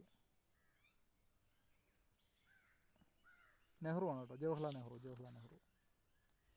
പഞ്ചശീല തത്വങ്ങളിൽ ഒപ്പുവെച്ച പ്രധാനമന്ത്രി ആരാണ്? പഞ്ചശീല തത്വം ജവഹർലാൽ നെഹ്റുവും വേറെ ആരുമായിട്ടാണ് ഒപ്പുവെച്ചത്? നെഹ്റുവും ചൗവൻലായുമാണ് കേട്ടോ, ചൗവൻലാ. അപ്പം നെഹ്റുവും ചൗവൻലായും കൂടിയാണ് പഞ്ചശീല തത്വങ്ങളിൽ ഒപ്പുവെച്ചത്. അടുത്തത് ഹൈദരാബാദിനെ ഇന്ത്യൻ യൂണിയനിൽ കൂട്ടിച്ചേർക്കാൻ നടത്തിയ സൈനിക നടപടി. ഹൈദരാബാദ് ഇന്ത്യൻ യൂണിയൻ സൈനിക നടപടിയാണ് ഓപ്പറേഷൻ പോളോ. കറക്റ്റാണ് അഖിലെ, ഓപ്പറേഷൻ പോളോ ആണ് കേട്ടോ. സിഖ് ഭീകരവാദികൾക്കെതിരെ നമ്മൾ നടത്തിയ സൈനിക നീക്കം ഏതാണ്? സിഖ് ഭീകരർക്കെതിരെ സുവർണക്ഷേത്രത്തിൽ നടത്തിയത് ഏതാണ്? ബ്ലൂ സ്റ്റാർ ആണ് കേട്ടോ, ബ്ലൂ സ്റ്റാർ. അടുത്തത്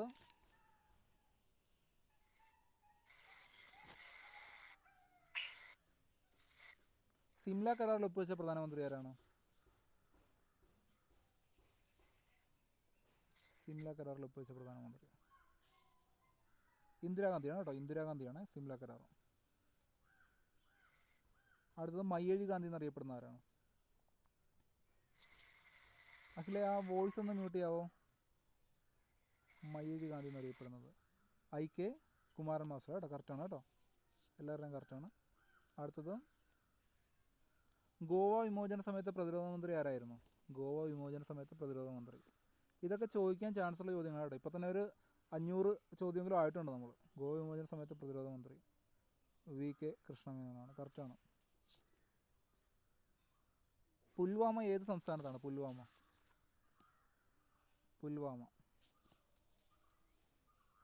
ഭീകരാക്രമണം നടന്നത് ഏത് സംസ്ഥാനത്താണ്? ഭീകരാക്രമണം എന്ന് പറഞ്ഞാൽ എവിടെ ആയിരിക്കും പ്രധാനമായിട്ട്? പുൽവാമ ഭീകരാക്രമണം നടന്നത് ജമ്മു ആൻഡ് കാശ്മീർ കേട്ടോ, ജമ്മു ആൻഡ് കാശ്മീർ. ഇന്ത്യയിലാദ്യത്തെ IIT എവിടെയാണ് വന്നത്? സ്ഥലം അറിയാമോ നിങ്ങൾക്ക്? ഖരഗ്പൂറാണ് കേട്ടോ. ആദ്യം IIT ആണ് ഖരഗ്പൂർ, ബംഗാളിലാണ് കേട്ടോ.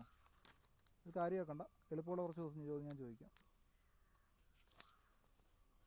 സ്വതന്ത്ര ഇന്ത്യയിലെ ആദ്യ വിദ്യാഭ്യാസ കമ്മീഷൻ ഏതാണ്? നിങ്ങൾക്ക് അറിയായിരിക്കും, സ്വതന്ത്ര ഇന്ത്യയിലെ ആദ്യ വിദ്യാഭ്യാസ കമ്മീഷൻ. ഈ ഒരു ടോപ്പിക്ക് കഴിയുമ്പോൾ ഒരു ഹിസ്റ്ററിയുമായിട്ട് ബന്ധപ്പെട്ട ടോപ്പിക്ക് കഴിയുമ്പോഴത്തേക്ക് പിന്നെ സിമ്പിളാകും കേട്ടോ. സ്വതന്ത്ര ഇന്ത്യയിലെ ആദ്യ വിദ്യാഭ്യാസ കമ്മീഷൻ ഏതാണ്? ഡോക്ടർ എസ് രാധാകൃഷ്ണൻ കമ്മീഷനാണ് കേട്ടോ. അടുത്ത ഇന്ത്യൻ ഭരണഘടനയൊക്കെ നമ്മൾ ചോദിച്ചതല്ലേ, കുറേയൊക്കെ നമ്മൾ എടുത്തതാണ് ഈ ക്ലാസ്സൊക്കെ കേട്ടോ. അപ്പോൾ ആ ഒരു ടോപ്പിക്ക് റിപ്പീറ്റ് ചെയ്യുന്നില്ല. കുറച്ച് അനുച്ഛേദങ്ങൾ ഞാൻ ചോദിക്കട്ടെ, പറയൂ ഞാൻ ചോദിക്കാം. 5-11 എന്തിനെക്കുറിച്ച് പറയുന്നു? ആർട്ടിക്കിൾ 5-11 പൗരത്വമാണ് കേട്ടോ, പൗരത്വം. ആർട്ടിക്കിൾ 13 ചോദിക്കാറില്ല, ചോദിച്ചാൽ എഴുതുക, judicial review. Article 13 judicial review. 14 important എന്ന് പറഞ്ഞാൽ വളരെ ഇമ്പോർട്ടൻ്റ്. എന്താണ് 14? നിയമത്തിന് മുന്നിൽ തുല്യതയാണ് ആർട്ടിക്കിൾ 14. പിന്നെ ആർട്ടിക്കിൾ 15 എന്താണ്? വിവേചനം നിരോധിക്കുന്നതാണ് കേട്ടോ. ആർട്ടിക്കിൾ 15 ഒന്നിൻ്റെ പേരിലുള്ള വിവേചനം പാടില്ല. 16 അവസര സമത്വമാണ് കേട്ടോ, 16 അവസര സമത്വം. 17 സ്ഥിരം ചോദിക്കുന്നതാണ് അയിത്ത നിർമ്മാർജ്ജനം. 18 ബഹുമതികൾ നിർത്തലാക്കൽ. 18 എന്താണ്? ബഹുമതികൾ നിർത്തലാക്കൽ. 19 6 മൗലിക സ്വാതന്ത്ര്യങ്ങൾ. 19 എന്താണ്? 6 മൗലിക സ്വാതന്ത്ര്യങ്ങൾ. 21 ജീവിക്കുന്നതിനും വ്യക്തി സ്വാതന്ത്ര്യത്തിനുള്ള അവകാശം. 21A 6 തൊട്ട് 14 വരെ വയസ്സ് വരെയുള്ള കുട്ടികൾക്ക് പ്രാഥമിക വിദ്യാഭ്യാസം. 21A കേട്ടോ, 6 to 14 വയസ്സ് വരെയുള്ളവർക്ക് പ്രാഥമിക വിദ്യാഭ്യാസം. അടുത്തത് നിർദ്ദേശകത്വങ്ങൾ ഏത് ആർട്ടിക്കിളാണ്? നിർദ്ദേശകത്വങ്ങൾ ആർട്ടിക്കിൾ എവിടം തൊട്ട് എവിടം വരെയാണ്? ഇത് ഇമ്പോർട്ടൻ്റ് ആയിട്ടോ, ഇതൊക്കെ അറിയണം. നിർദ്ദേശകത്വങ്ങൾ 36 to 51. ഓക്കെ. ഭാഗം 3 എന്തുവാണ്? ഭാഗം 3 എന്താണ്? ഭാഗം 3 മൗലികാവകാശങ്ങളാണ് കേട്ടോ. ഭാഗം 3 മൗലികാവകാശങ്ങൾ. ഇനി നിങ്ങൾക്ക് എളുപ്പമുള്ള ചോദിക്കാം ഞാൻ. ബാക്കിയുള്ള വരുന്നത് കേരള ജോഗ്രഫി, ഇന്ത്യൻ ജോഗ്രഫി നമ്മൾ എടുത്തു കഴിഞ്ഞതാണ്. എളുപ്പമുള്ള ഇത് ചോദിക്കാം. ശാസ്ത്ര സാങ്കേതിക മേഖലയിലോട്ട് നമുക്ക് പോകാം. ശാസ്ത്ര സാങ്കേതിക മേഖല മറ്റേ ഇതൊക്കെയാണ്, നമുക്ക് എളുപ്പമുള്ള ചോദിക്കാം. ബയോളജിയിൽ എളുപ്പമുള്ള കുറച്ച് ചോദിക്കാം. ജീവൻ്റെ അടിസ്ഥാന യൂണിറ്റ് എന്താ? ജീവൻ്റെ അടിസ്ഥാന യൂണിറ്റ് പറഞ്ഞോ, അഖിൽ പറഞ്ഞോ. ജീവൻ്റെ അടിസ്ഥാന യൂണിറ്റ് എന്താ? കോശമാണ് കേട്ടോ. അപ്പോൾ കോശം കണ്ടുപിടിച്ച ആരാണ്? കോശം കണ്ടുപിടിച്ചത് ഹുക്കാണ്, റോബർട്ട് ഹുക്കാണ്. ന്യൂക്ലിയസ് കണ്ടുപിടിച്ച ആരാണ്? ന്യൂക്ലിയസ് കണ്ടുപിടിച്ചത് റോബർട്ട് ബ്രൗൺ ആണ്. ന്യൂക്ലിയസ് ഇല്ലാത്ത കോശങ്ങൾ ഏതാ? ന്യൂക്ലിയസ് ഇല്ലാത്ത കോശങ്ങൾ പ്രോക്യാരിയോട്ടിക് കോശങ്ങൾ. നല്ല ന്യൂക്ലിയസ് ഉള്ള കോശങ്ങൾ ഏതാ? യൂക്യാരിയോട്ടിക് കോശങ്ങൾ. അടുത്തത് വർണ്ണങ്ങളെ കാണാൻ സഹായിക്കുന്ന പ്രകാശഗ്രാഹി കോശങ്ങൾ ഏതാണ്? വർണ്ണങ്ങളെ കാണാൻ സഹായിക്കുന്നത് കോണാണോ റോഡാണോ? Option A cone, option B rod. വർണ്ണങ്ങളെ കാണാൻ സാധിക്കുന്നത് കോണാണ് കേട്ടോ. വസ്തുക്കളെ കറുപ്പായും വെളുപ്പായും കാണാൻ സാധിക്കുന്നത് ഏതാണ്? കറുപ്പും വെളുപ്പും എന്ന് പറഞ്ഞാൽ എവിടെ ആയിരിക്കും ഉണ്ടാകുന്നത്? കോണിലാണോ അതോ റോഡിലായിരിക്കും കറുപ്പും വെളുപ്പും നിറം? റോഡിലല്ലേ കറുപ്പ്, കറുപ്പിന് അടുത്തൊരു വെള്ള വര, കറുപ്പും വെളുപ്പും ഏതാണ്? റോഡാണ്. അങ്ങനെ ഓർത്താൽ മതി കേട്ടോ.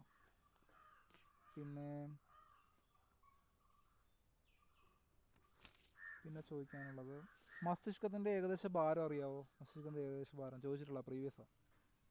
ബ്രെയിൻ്റെ ഏകദേശ ഭാരം 1400. 1300, 1400 കറക്റ്റ് കേട്ടോ, 1400.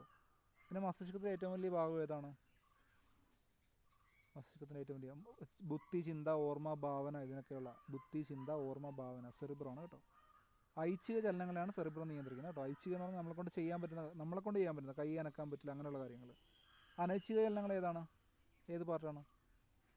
അനൈച്ഛിക ചലനങ്ങൾ മെഡുല്ല, അത് ഹൃദയമിടിപ്പ് പോലുള്ള കാര്യങ്ങൾ, അങ്ങനെയുള്ള കാര്യങ്ങൾ, ശ്വാസോച്ഛ്വാസം ഒക്കെ നമ്മളെ കൊണ്ടല്ല, നമ്മൾ തനിയെ സംഭവിക്കുന്നതാണ്. അത് മെഡുല്ല ഒബ്ലാങ്കട്ട കേട്ടോ. അടുത്തത് റിലേ സ്റ്റേഷൻ എന്നറിയപ്പെടുന്നത് അല്ലെങ്കിൽ സെറിബ്രത്തിലേക്ക് കടത്തിവിടുന്ന മെസ്സേജുകളെ നിയന്ത്രിക്കുന്ന ഭാഗം ഏതാണ്? തലാമസ് ആണ്. തലാമസിന് താഴെയുള്ള മറ്റൊരു തലാമസ് പോലത്തെ ഒരു സാധനം ഉണ്ടല്ലോ, തലാമസ് പോലെ പേരിൽ സാമ്യമുള്ള, തലാമസിന് താഴെയുള്ള ഹൈപ്പോ തലാമസ് കേട്ടോ. അപ്പോൾ ഏറെക്കുറെ നമുക്ക് കാര്യങ്ങളൊക്കെ തീരാറായിട്ടുണ്ട്. ഞാൻ കുറച്ചുകൂടി ചോദിക്കാം. ഇപ്പോൾ ബയോളജി ആയി, ഇനി ഫിസിക്സും കെമിസ്ട്രിയും കൂടി കഴിഞ്ഞ് കഴിഞ്ഞാൽ നമ്മൾ ഏകദേശം എല്ലാം കവേർഡ് ആവും.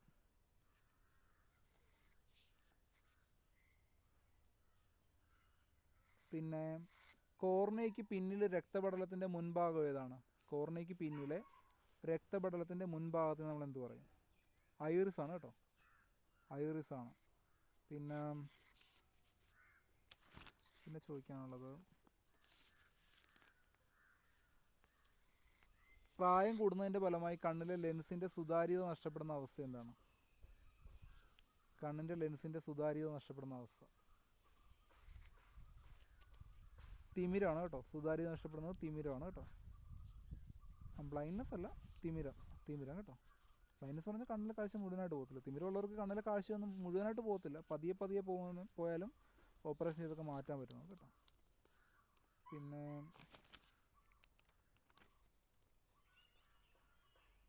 അകലെയുള്ള വസ്തുക്കൾ വ്യക്തമായി കാണാൻ പറ്റാത്ത അവസ്ഥ എന്താണ്? അകലെയുള്ള വസ്തുക്കൾ ഓപ്ഷൻ എ ഹ്രസ്വദൃഷ്ടി, ഓപ്ഷൻ ബി ദീർഘദൃഷ്ടി, ഓപ്ഷൻ സി വിഷമദൃഷ്ടി. ഏതാണ് അകലെയുള്ള വസ്തുക്കളെ കാണാൻ? ഓപ്ഷൻ എ അല്ലേ, ഹ്രസ്വദൃഷ്ടിയാണ് കേട്ടോ. വർണ്ണാന്തതയുടെ ഇംഗ്ലീഷ് പേരെന്താണ്? വർണ്ണാന്തതയുടെ ഇംഗ്ലീഷ് പേര് ഒരു ശാസ്ത്രജ്ഞൻ്റെ പേരിൽ ഡാൾട്ടണിസം.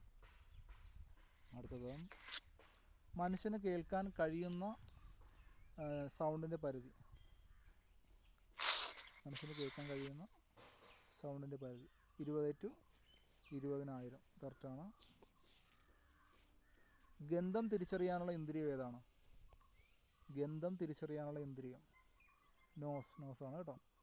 പിന്നെ ഇതിനുള്ള കഴിവ് കൂടുതൽ ഘ്രാണശക്തി ഇല്ലെങ്കിൽ ഇങ്ങനെയുള്ള കഴിവ്, ഗന്ധത്തിനുള്ള കഴിവ് കൂടുതലുള്ള, ഘ്രാണശക്തി എന്ന് പറഞ്ഞാൽ മണത്തിനുള്ള കഴിവ് കൂടുതലുള്ള ജീവി ഏതാണ്?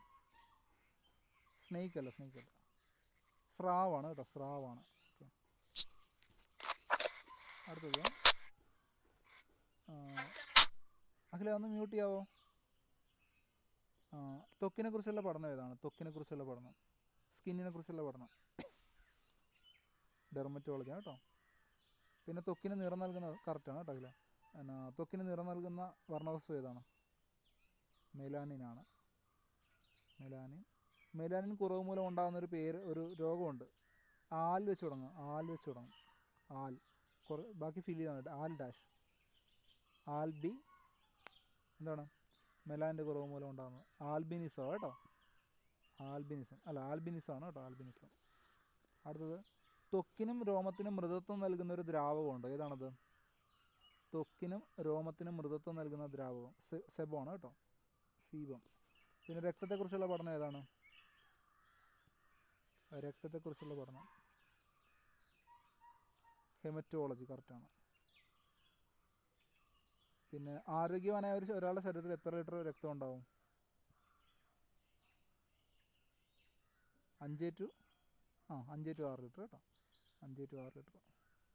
പിന്നെ ഹീമോഗ്ലോബിൻ്റെ കറക്റ്റ് അളവ്, ആവശ്യമുള്ള അളവ് എത്ര? പുരുഷന്മാരിൽ എത്ര വേണം ഹീമോഗ്ലോബിൻ? 14.5, സ്ത്രീകളിൽ 13.5 കേട്ടോ. ഗേൾസിൽ 13.5, പുരുഷന്മാരിൽ 14. 13ഒക്കെ അത്യാവശ്യം നോർമലായിട്ട് കൂട്ടും. ഇപ്പോൾ കഴിഞ്ഞിടയ്ക്ക് അനീമിയ ചെക്ക് ചെയ്യാനുള്ള ഒരു യജ്ഞവും കാര്യങ്ങളൊക്കെ ഇങ്ങനെ ഗവൺമെൻറ് ഇങ്ങനെ നടത്തുന്നുണ്ടായിരുന്നു. അനീമിയ വരുന്നുണ്ട്, അതായത് ഹീമോഗ്ലോബിൻ്റെ കൗണ്ടൊക്കെ ഫ്രീ ആയിട്ടൊക്കെ ഗേൾസിനൊക്കെ ചെക്ക് ചെയ്ത് കൊടുക്കുന്നുണ്ടായിരുന്നു. അപ്പോൾ അടുത്തത് രക്തത്തിൽ പ്ലാസ്മയുടെ അളവ് 55% കേട്ടോ, 55%. രക്തം കട്ട പിടിക്കാൻ സഹായിക്കുന്ന രക്തകോശം ഏതാണ്? രക്തകോശം. ഹെപ്പാരിൻ ഒരു വസ്തുവാണ് കേട്ടോ, രക്തകോശമാണ് ഞാൻ ചോദിച്ചത്. ഓപ്ഷൻ തരാം, RBC, ഫൈബ്രിനോജൻ, പ്രോട്ടീനാണ് കേട്ടോ. ഞാനത് ഓപ്ഷൻസ് തരാം കേട്ടോ. RBC, WBC, platelet, plasma. RBC, WBC, platelet, plasma. ശ്വേതരക്താണുക്കളല്ല, WBC അല്ല സഹായിക്കുന്നത് കേട്ടോ, പ്ലേറ്റ്ലെറ്റാണ് സഹായിക്കുന്നത് കേട്ടോ. പ്ലേറ്റ്ലെറ്റ് എന്ന് പറഞ്ഞ സാധനമാണ് നമ്മൾ ഈ മുറിവിലൊക്കെ വന്ന് അടിഞ്ഞു കൂടുന്നത് കേട്ടോ, പ്ലേറ്റ്ലെറ്റാണ് കേട്ടോ.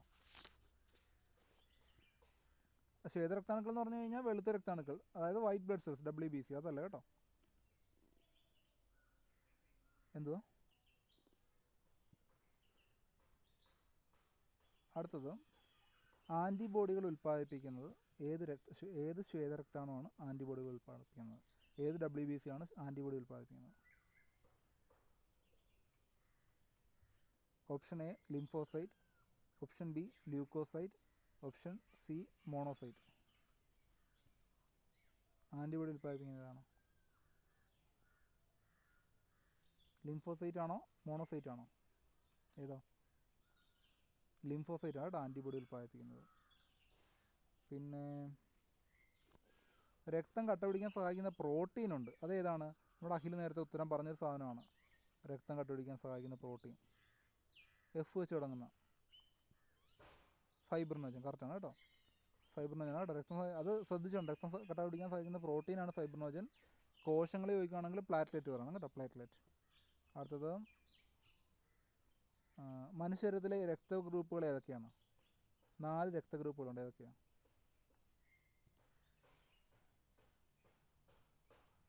4 രക്തഗ്രൂപ്പുകൾ AB O. ഓക്കെ. പിന്നെ ലിംഫ് വ്യവസ്ഥയെ ബാധിക്കുന്ന, ലിംഫ് വീർത്തു വരുന്ന, കാലിലെ ലിംഫ് വീർത്തു വരുന്ന ഒരു രോഗമുണ്ട്, ഏതാണ്? ലിംഫ് വ്യവസ്ഥയെ ബാധിക്കുന്ന, ലിംഫ് വീർത്തു വരുന്ന, ലിഫൈറ്റിസ് അല്ല, കാലിൽ ലിംഫ് വീർത്ത് വരുന്നത്. ഒന്ന് നോർമലായിട്ടൊന്ന് ചിന്തിച്ച് നോക്കുക, അത്ര ടഫായിട്ട് ചിന്തിക്കേണ്ട. ഈ കാലിങ്ങനെ വീർത്തിരിക്കുന്ന മന്ത്, സിമ്പിൾ മന്താണ് കേട്ടോ. അതായത് ലിംഫ് എന്ന് പറഞ്ഞ സ്ഥലത്ത് പോയിട്ട് ഈ അണുക്കൾ പോയി താമസിച്ച് അതിനെ വലുതാക്കി എടുക്കുന്നതാണ് കേട്ടോ, അങ്ങനത്തെ ഒരു രോഗമാണ് കേട്ടോ, വലുതായി വരുന്നതാണ് ലിംഫ്. രക്തം കട്ടുപിടിക്കാത്ത അവസ്ഥ സ്ഥിരം ചോദിക്കുന്നതാണ്. ക്രിസ്മസ് രോഗം, രാജകീയ രോഗം എന്നൊക്കെ അറിയപ്പെടുന്നതാണ്. രക്തം കട്ടുപിടിക്കത്തില്ല മുറിവ് വന്നു കഴിഞ്ഞാൽ അവർക്ക്. മാരകമായിട്ടുള്ള രോഗമാണ് കേട്ടോ രക്തം കട്ടുപിടിക്കാത്ത അവസ്ഥ. ക്രിസ്തുമസ് രോഗം, രാജകീയ രോഗം. ഹീമോ വെച്ച് തുടങ്ങും, ക്ലൂ തരാം. ഹീമോ വെച്ച് സ്റ്റാർട്ട് ചെയ്യും. ഏതാണ്?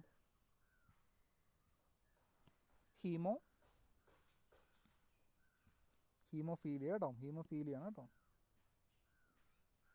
കുഴപ്പമില്ല, രക്തം കട്ടുപിടിക്കാത്ത അവസ്ഥയാണ് ഹീമോഫീലിയാണ് കേട്ടോ, ഹീമോഫീലിയാണ് കേട്ടോ. അത് കുഴപ്പമില്ല, ഓപ്ഷൻ കണ്ടാലും മനസ്സിലായാൽ മതി, കുഴപ്പമില്ല. ഇത്രയൊക്കെ പറയുന്നുണ്ടല്ലോ നിങ്ങൾ, അത് മതി, അത് തന്നെ ഏറ്റവും പ്രധാനം. നിങ്ങൾ ഉത്തരം പറയാൻ പറ്റുന്നുള്ളത് തന്നെ വലിയ കാര്യമാണ്. നിങ്ങൾക്ക് ഒരുപാട് നിങ്ങൾക്ക് മാർക്ക് കിട്ടും, നിങ്ങൾ പേടിക്കണ്ട, ധൈര്യമായിട്ടിരിക്കും കേട്ടോ. അപ്പം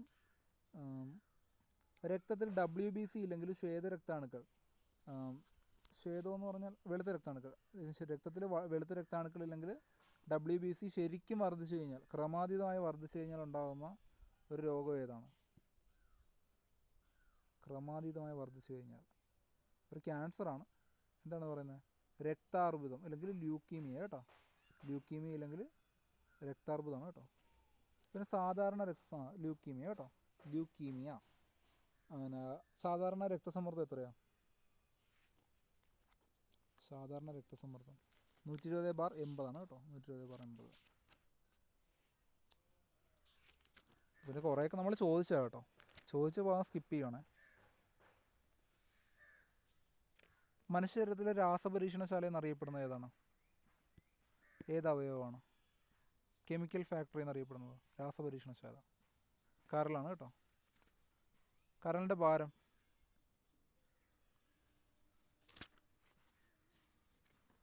1500 ഗ്രാമാണ് കേട്ടോ, 1500 ഗ്രാം.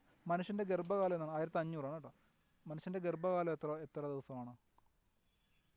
270 തൊട്ട് 280 വരെ കേട്ടോ. മുലപ്പാലിൽ അടങ്ങിയിരിക്കുന്ന പഞ്ചസാര ഏതാണ്? മുലപ്പാലിൽ അടങ്ങിയിരിക്കുന്ന പഞ്ചസാര ഏതാണ്? ലാക്ടോസ് ആണോ, ഫ്രക്ടോസ് ആണോ, ഗലക്ടോസ് ആണോ, മാനോസ് ആണോ? ലാക്ടോസ്, ഫ്രക്ടോസ്, ഗലക്ടോസ്, ലാക്ടോസ് കേട്ടോ, കറക്റ്റാണ്. ലോകത്തിലെ ആദ്യത്തെ ടെസ്റ്റ് ട്യൂബ് ശിശുവിൻ്റെ പേരെന്താണ്? ഇത് പണ്ടത്തെ പ്രീവിയസ് കേട്ടോ.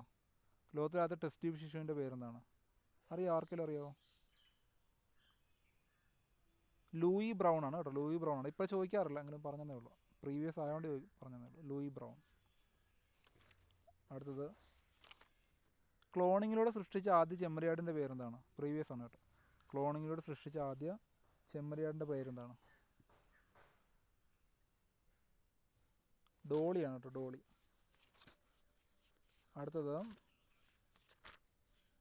കുറച്ച് വൈറ്റമിൻ്റെ ചോദ്യം കൂടി ചോദിച്ചിട്ട് നമുക്ക് പതിയെ ഒതുക്കാം. വൈറ്റമിൻ്റെ ചോദ്യം കുറച്ചുകൂടി ചോദിക്കാം, അത് കേൾക്കാം. പിന്നെ ആദ്യമായി കണ്ടെത്തിയ വൈറ്റമിൻ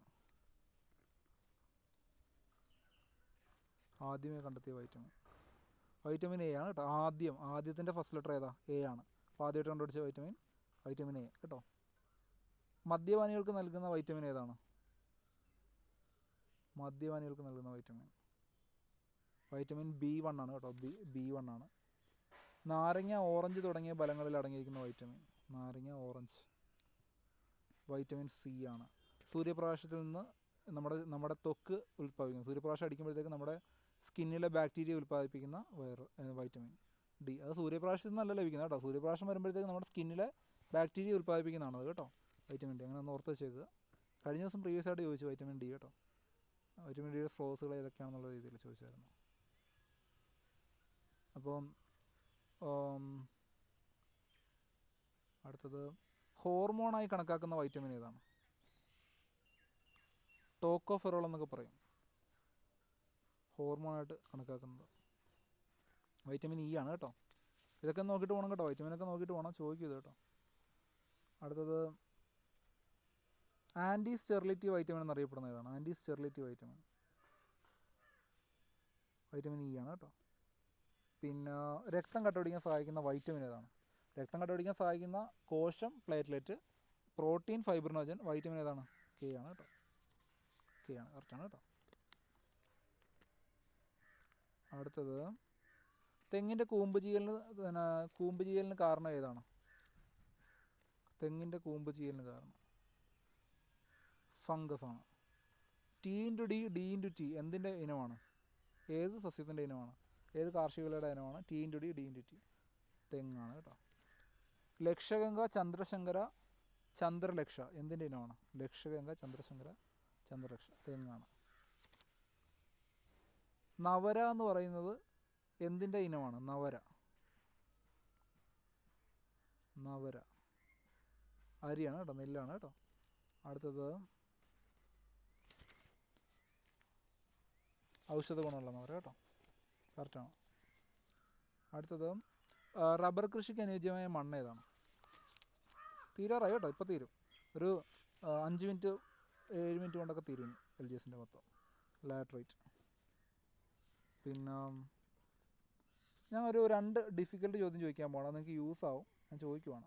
കിരൺ, അർക്ക, അനാമിക, സൽകീർത്തി എന്തിൻ്റെ സങ്കരയിനമാണ്? കിരൺ, അർക്ക, അനാമിക, വേണ്ട കറക്റ്റ് കേട്ടോ, വേണ്ടതാണ് കേട്ടോ. കിരൺ, അർക്ക, അനാമിക, സൽകീർത്തി. അടുത്തത്, ലോല, മാലിക, ഭാഗ്യലക്ഷ്മി, ജ്യോതിക ലോല, മാലിക, ഭാഗ്യലക്ഷ്മി, ജ്യോതിക.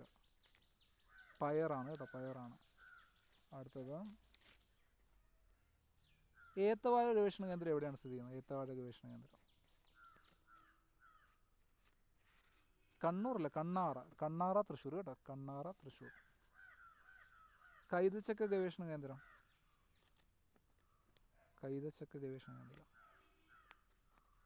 വെള്ളാനിക്കര കേട്ടോ, വെള്ളാനിക്കര തൃശ്ശൂർ. നാളികേര വികസന ബോർഡ് എവിടെയാണെന്നറിയോ? നാളികേര വികസന ബോർഡ് എറണാകുളത്ത് എവിടെയാണ്? കറക്റ്റ് പ്രോപ്പർ സ്ഥലം അറിയോ? കൊച്ചിയാണ് കേട്ടോ. അടുത്തത്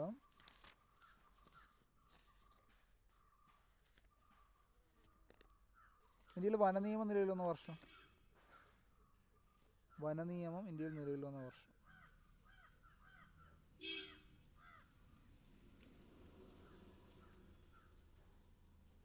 ഇന്ത്യയിൽ വനനിയമം നിലവിൽ വന്ന വർഷം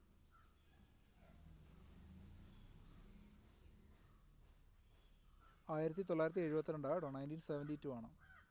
അടുത്തത് സൈലന്റ് സ്പ്രിംഗ് എന്ന് പറഞ്ഞ റേച്ചൽ കഴ്സൻ്റെ പുസ്തകം എന്തുമായിട്ട് ബന്ധപ്പെട്ടാണ്? കീടനാശിനിയാണ് കേട്ടോ. നമ്മുടെ DDT ആയിട്ട് ബന്ധപ്പെട്ട കേട്ടോ. അടുത്തത് ഒരു 5 ക്വസ്റ്റ്യൻ കൊണ്ട് നമ്മൾ നിർത്തണം കേട്ടോ. നമുക്ക് ആവശ്യമുള്ളതെല്ലാം ഏകദേശം കഴിഞ്ഞിട്ടുണ്ട്. 5 ക്വസ്റ്റ്യൻ, ഒരു 10 ക്വസ്റ്റ്യൻസ്.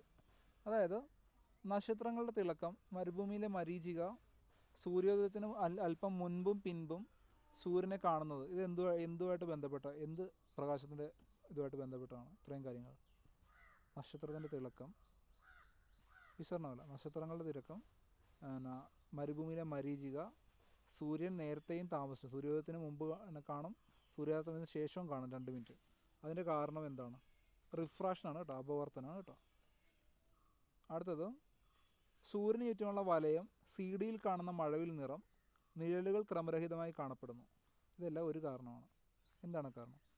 സൂര്യന് ചുറ്റുമുള്ള വലയം, CD-യിൽ കാണുന്ന മഴവിൽ നിറങ്ങൾ, നിഴലുകൾ ക്രമരഹിതമായി കാണുന്നത്. എന്താണ്? ഡിഫ്രാക്ഷനാണ് കേട്ടോ, ഡിഫ്രാക്ഷൻ. സോപ്പ് കുമിളയിലൊക്കെ വർണ്ണങ്ങൾ കാണപ്പെടുന്നത് എന്താണ്? സോപ്പ് കുമിളയിൽ വർണ്ണങ്ങൾ കാണപ്പെടുന്നതിന് കാരണം ഇൻ്റർഫറൻസ് ആണ് കേട്ടോ. ഇൻ്റർഫറൻസിൻ്റെ മലയാളം വ്യതികരണം എന്നാണ് കേട്ടോ. നമ്മളിതുവരെ കേട്ടിട്ടില്ല, വ്യതികരണമാണ്, വേണേൽ പഠിച്ചോ, ഇൻ്റർഫറൻസ് എന്ന് ചോദിക്കുകയുള്ളൂ. പിന്നെ കടലിൻ്റെ നീലനിറം, ആകാശത്തിൻ്റെ നീലനിറം. കടലിൻ്റെ നീലനിറം, ആകാശത്തിൻ്റെ നീലനിറം നമുക്കറിയായിരിക്കും, നേരത്തെ ഉത്തരം പറഞ്ഞതാണ്. വിസരണം അല്ലെങ്കിൽ സ്കാറ്ററിങ് കേട്ടോ. അടുത്തത് ലാസ്റ്റ് 10 ചോദ്യത്തിൽ 4ാമത്തെ ചോദ്യമാണ്. ഫൈബർ ഒപ്റ്റിക്സിൽ ഇല്ലെങ്കിൽ എൻഡോസ്കോപ്പി, ഇതിലൊക്കെ ഉപയോഗിക്കുന്ന എന്ത് പ്രതിഭാസമാണ്?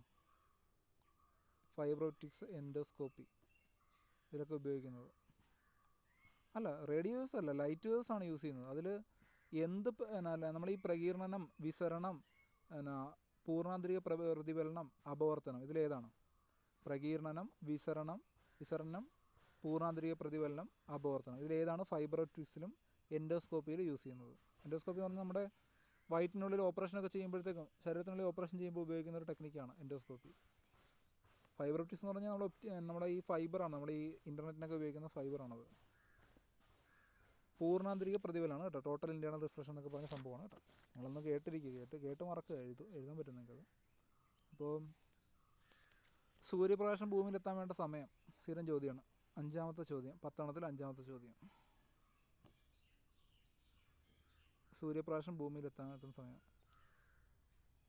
3 മിനിറ്റ് അല്ല, 3 മിനിറ്റ് അല്ല, കറക്റ്റായിട്ട് പറ. ഇത് ഇമ്പോർട്ടൻ്റ്, ഭയങ്കര ഇമ്പോർട്ടൻ്റ്. പല വട്ടം പ്രീവിയസ് ആയിട്ട് ചോദിച്ചിട്ടുള്ള 8 മിനിറ്റ് കൂട്ടത്തിലുണ്ടല്ലോ 20 സെക്കൻഡ്, 500 സെക്കൻഡ് ടോട്ടൽ കേട്ടോ. 8 മിനിറ്റ് 20 സെക്കൻഡ് കേട്ടോ. അടുത്തതും കറക്റ്റാണ് കേട്ടോ, 8 മിനിറ്റ് 20 സെക്കൻഡ്. അടുത്തതും ഭൂമിയിലെ പലായന പ്രവേഗം എത്രയാണ്? ഭൂമിയിലെ പലായന പ്രവേഗം എത്രയാണ്?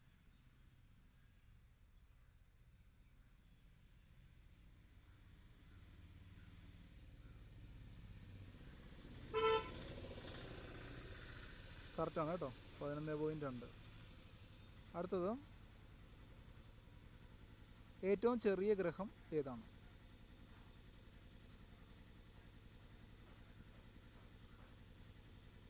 അല്ല.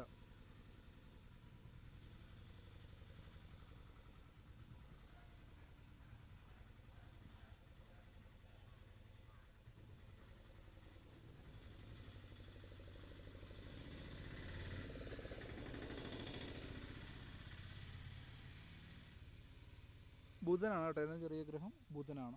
ഏറ്റവും ചൂട് കൂടിയ ഗ്രഹം ഏതാണ്? സൂര്യനോട് ഏറ്റവും അടുത്ത ബുധനാണ്, ഏറ്റവും ചെറുതും ബുധനാണ്.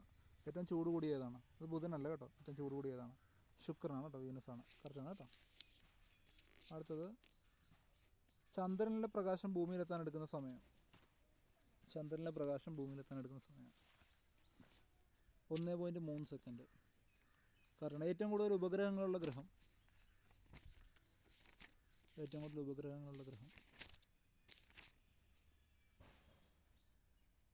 വ്യാഴമാണ് കേട്ടോ. സാറ്റേൺ, അല്ലെങ്കിൽ സാറ്റേൺ ശനിയാണല്ലേ. വ്യാഴം എന്ന് പറയുമ്പോഴത്തേക്ക് ഏതായിരുന്നു? ജൂപ്പിറ്റർ അല്ലേ വ്യാഴം? വ്യാഴം ഏതായിരുന്നു? വ്യാഴം എന്ന് പറയുമ്പോൾ വ്യാഴം ജൂപ്പിറ്ററാണ് കേട്ടോ. അടുത്ത ഒരു 3-4 ദിവസം കൂടി ചോദിക്കാം. നമ്മുടെ ഈ പദ്ധതികളെക്കുറിച്ചുള്ള ഓക്കെ, ജൂപ്പിറ്ററാണ് വ്യാഴം കേട്ടോ. പദ്ധതികളെക്കുറിച്ചുള്ളൊരു 3 ക്വസ്റ്റ്യൻ കൂടി ചോദിച്ചിട്ട് നമുക്ക് നിർത്താം. പദ്ധതികൾ നമ്മൾ ഫസ്റ്റ് സെക്ഷൻ നമ്മൾ പഠിച്ചതാണ്. ആ ടെക്സ്റ്റ് ബുക്ക് ഫുള്ള് കവറായി കേട്ടോ. ടെക്സ്റ്റ് ബുക്ക് ഫുള്ള് മറിച്ച്, എല്ലാ പേജും മറിച്ചിട്ടാണ് ചോദിച്ചത് കേട്ടോ. 18 വയസ്സിൽ താഴെയുള്ള കുട്ടികൾക്ക് സൗജന്യ ചികിത്സ ലഭ്യമാക്കുന്ന പദ്ധതി കഴിഞ്ഞ ദിവസം ചോദിച്ചതാണ് PSC.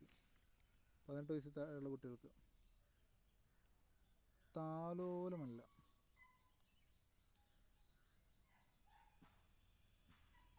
ആരോഗ്യകിരണമാണ് കേട്ടോ. ആരോഗ്യകിരണം. അടുത്തത് വൃക്കരോഗം, ഹൃദ്രോഗം, കരൾ തുടങ്ങിയ രോഗങ്ങൾക്ക് ചികിത്സ, മാരക രോഗങ്ങൾക്ക് ചികിത്സ നൽകുന്ന 2 ലക്ഷം രൂപ വരെ നൽകുന്ന പദ്ധതി ഏതാണ്? ഉമ്മൻചാണ്ടി സർക്കാരിൻ്റെ കാലത്ത് ഭയങ്കര ഫേമസ് ആയിട്ടുള്ള പദ്ധതിയായിരുന്നു. കാരുണ്യാണ് കേട്ടോ. കാരുണ്യ പദ്ധതി. കറക്റ്റാണ് കേട്ടോ. അപ്പോൾ 2 ക്വസ്റ്റ്യൻ കൊണ്ട് നമുക്ക് നിർത്താം. Last 2 question. ഡയാലിസിസ് രോഗികൾക്ക് സഹായിക്കുന്ന പദ്ധതി. ഡയാലിസിസ് രോഗികൾക്ക്, BPL ആയിട്ടുള്ള ഡയാലിസിസ് രോഗികൾക്ക്, കിഡ്നിയിൽ പ്രശ്നം വന്നിട്ട് ഡയാലിസിസ് ചെയ്യുന്നവർക്ക് എന്താണ്?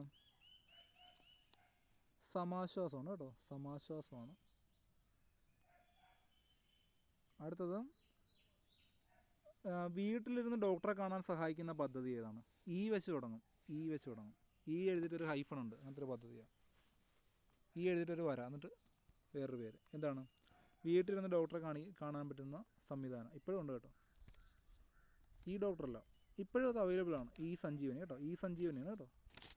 സഞ്ജീവനി. അതോടുകൂടി നമ്മുടെ ആ ബുക്കിലെ എല്ലാ പേജും മറിച്ച് ചോദ്യം ചോദിച്ചു കഴിഞ്ഞു. ഒരു പേജിൽ നിന്ന് പോലും ചോദ്യം ചോദിക്കാനില്ല. നമ്മൾ വിചാരിക്കുന്ന പോലെയല്ല, ഒരുപാട് ചോദ്യങ്ങൾ നമ്മളിപ്പോൾ കവറായിട്ടുണ്ട്. ഓക്കെ.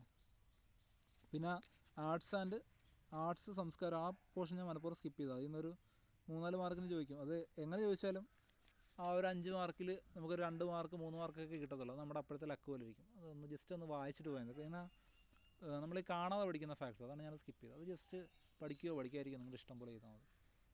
പറ്റുമെങ്കിൽ ഒന്ന് വായിച്ചിട്ട് പോകുക, ഏതിലൊക്കെ ഒന്ന് വായിച്ചിട്ട് പോകുക. നമുക്ക് ലക്കുണ്ടെങ്കിൽ മാത്രമേ നമുക്കറിയാമെന്ന് ചോദിക്കുള്ളൂ. അല്ലെങ്കിൽ അവർ എവിടെ നിന്ന് വേണേൽ ചോദിക്കുക കേട്ടോ. അതൊന്നും കാര്യമാക്കണ്ട, നമ്മുടെ റാങ്കിനൊന്നും ബാധിക്കത്തില്ല. അത് ആർക്കും അറിയാൻ പറ്റത്തില്ല അതിൻ്റെയൊക്കെ ഉത്തരം. പിന്നെ വേറൊന്നുമില്ല, ഇത്രയേ ഉള്ളൂ കേട്ടോ. അപ്പോൾ എന്തെങ്കിലും ഡൗട്ട് ഉണ്ടെങ്കിൽ നിങ്ങൾക്ക് ചോദിക്കാം, ഇല്ലെങ്കിൽ നമുക്ക് നിർത്താം. 2 പേർക്കും ഡൗട്ടില്ലെങ്കിൽ നമുക്ക് സ്റ്റോപ്പ് ചെയ്യാം. ഡൗട്ട് എന്തെങ്കിലും ചോദിച്ചോ, എക്സാമിനെ കുറിച്ച് എന്തെങ്കിലും ചോദിക്കാനുണ്ടെങ്കിൽ ചോദിച്ചു, ഇല്ലെങ്കിൽ പറഞ്ഞാൽ മതി, നമുക്ക് കൺക്ലൂഡ് ചെയ്യാം. അഖിലിന് എന്തെങ്കിലും ഡൗട്ട് ഉണ്ടോ? അഖിലിന് നാളെ എക്സാം ഉള്ളതല്ലേ?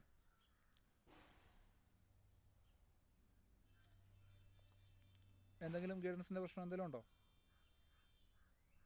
ഇല്ല. ഓക്കെ. അപ്പോൾ ഓൾ ദ ബെസ്റ്റ്. നന്നായിട്ട് എക്സാം എഴുതിയിട്ട് വരിക, സൂപ്പറായിട്ട് എഴുതിയിട്ട് വരിക. റാങ്ക് ലിസ്റ്റ് വരും. 100 ദിവസം അറ്റൻഡ് ചെയ്യാൻ പറ്റിയ 100 അറ്റൻഡ് ചെയ്തിട്ട് പോരുക. അതിന് അഖിൽ എത്രത്തോളം പഠിച്ചിട്ടുണ്ടെന്ന് എനിക്കറിയാം. നമ്മൾ അത്രത്തോളം എഫേർട്ടുകൾ ക്ലാസ്സിന് ഇട്ടിട്ടുണ്ട്. അപ്പോൾ നിങ്ങൾ നോക്കിയാൽ അറിയാം എത്ര മണിക്കൂർ ക്ലാസ് നമ്മൾ എടുത്തിട്ടുണ്ട്. നിങ്ങൾ അതിൽ കൂടുതൽ മണിക്കൂർ നിങ്ങൾ പഠിച്ചിട്ടുണ്ടാവും. ഇത്ര ദിവസം ക്ലാസ്സിൻ്റെ മണിക്കൂറുകളൊന്ന് ചെക്ക് ചെയ്താൽ മനസ്സിലാവും എത്ര മണിക്കൂർ നമ്മൾ ക്ലാസ് എടുത്തിട്ടുണ്ടെന്ന്. അപ്പോൾ അതിൽ കൂടുതൽ എഫേർട്സ് ആ ക്ലാസ്സിന് വന്നിട്ടുണ്ട്, നമ്മൾ എടുത്ത ക്ലാസ്സിൻ്റെ ടൈമിങ്ങും കാര്യങ്ങളെല്ലാം. അപ്പോൾ അതൊരിക്കലും ഒരു ക്ലെയിമായിട്ട് പറയുമല്ല, നിങ്ങൾ അതിൽ കൂടുതൽ കഷ്ടപ്പെട്ടിട്ടുണ്ടാകും. അപ്പോൾ നമ്മൾ ഉറപ്പായിട്ടും ആ ഒരു കഷ്ടപ്പെടൽ ഒരു ബലത്തിലോട്ട് കൊണ്ടുവരണം. ആ ബലം വരണമെങ്കിൽ എക്സാം നന്നായിട്ട് പെർഫോം ചെയ്യണം, ടെൻഷനില്ലാതെ കൂളായിട്ട് എക്സാമിന് പെർഫോം ചെയ്താൽ മാത്രമേ ആ ബലം വരുള്ളൂ. അപ്പോൾ എക്സാം കൂളായിട്ട് ശ്രദ്ധിച്ച്, ചോദ്യം നന്നായിട്ട് ശ്രദ്ധിച്ച് വായിക്കുക. അതിനകത്ത് പല ഓപ്ഷൻസിൽ പല കുനിഷ്ടുകൾ എല്ലാം ഉണ്ടാകും. ഓപ്ഷൻസിൽ നമ്മളെ തെറ്റിക്കാൻ വേണ്ട കാര്യങ്ങൾ ആ ഓപ്ഷൻസിലുണ്ടാകും. അത് നോക്കാതെ നമ്മൾ നോക്കിയിട്ട് കറക്റ്റ് ഉത്തരത്തിലോട്ട് നമ്മൾ എത്തുക എന്നുള്ളത് ഇമ്പോർട്ടൻ്റ് ആണ്. അപ്പോൾ അധികം ടൈം വേസ്റ്റ് ചെയ്യേണ്ട, നിങ്ങൾ പോയി റെസ്റ്റ് എടുക്കുക. ഇനി അധികം ഒന്നും പഠിക്കാനൊന്നും നിൽക്കേണ്ട, പോയി റെസ്റ്റ് എടുത്തിട്ട് കൂളായിട്ട് നാളെ എക്സാമിന് പോവുക. All the best. ഇത്രയേ ഉള്ളൂ കേട്ടോ. എന്തെങ്കിലും ഉണ്ടെങ്കിൽ ഗ്രൂപ്പിൽ ചോദിക്കുക കേട്ടോ.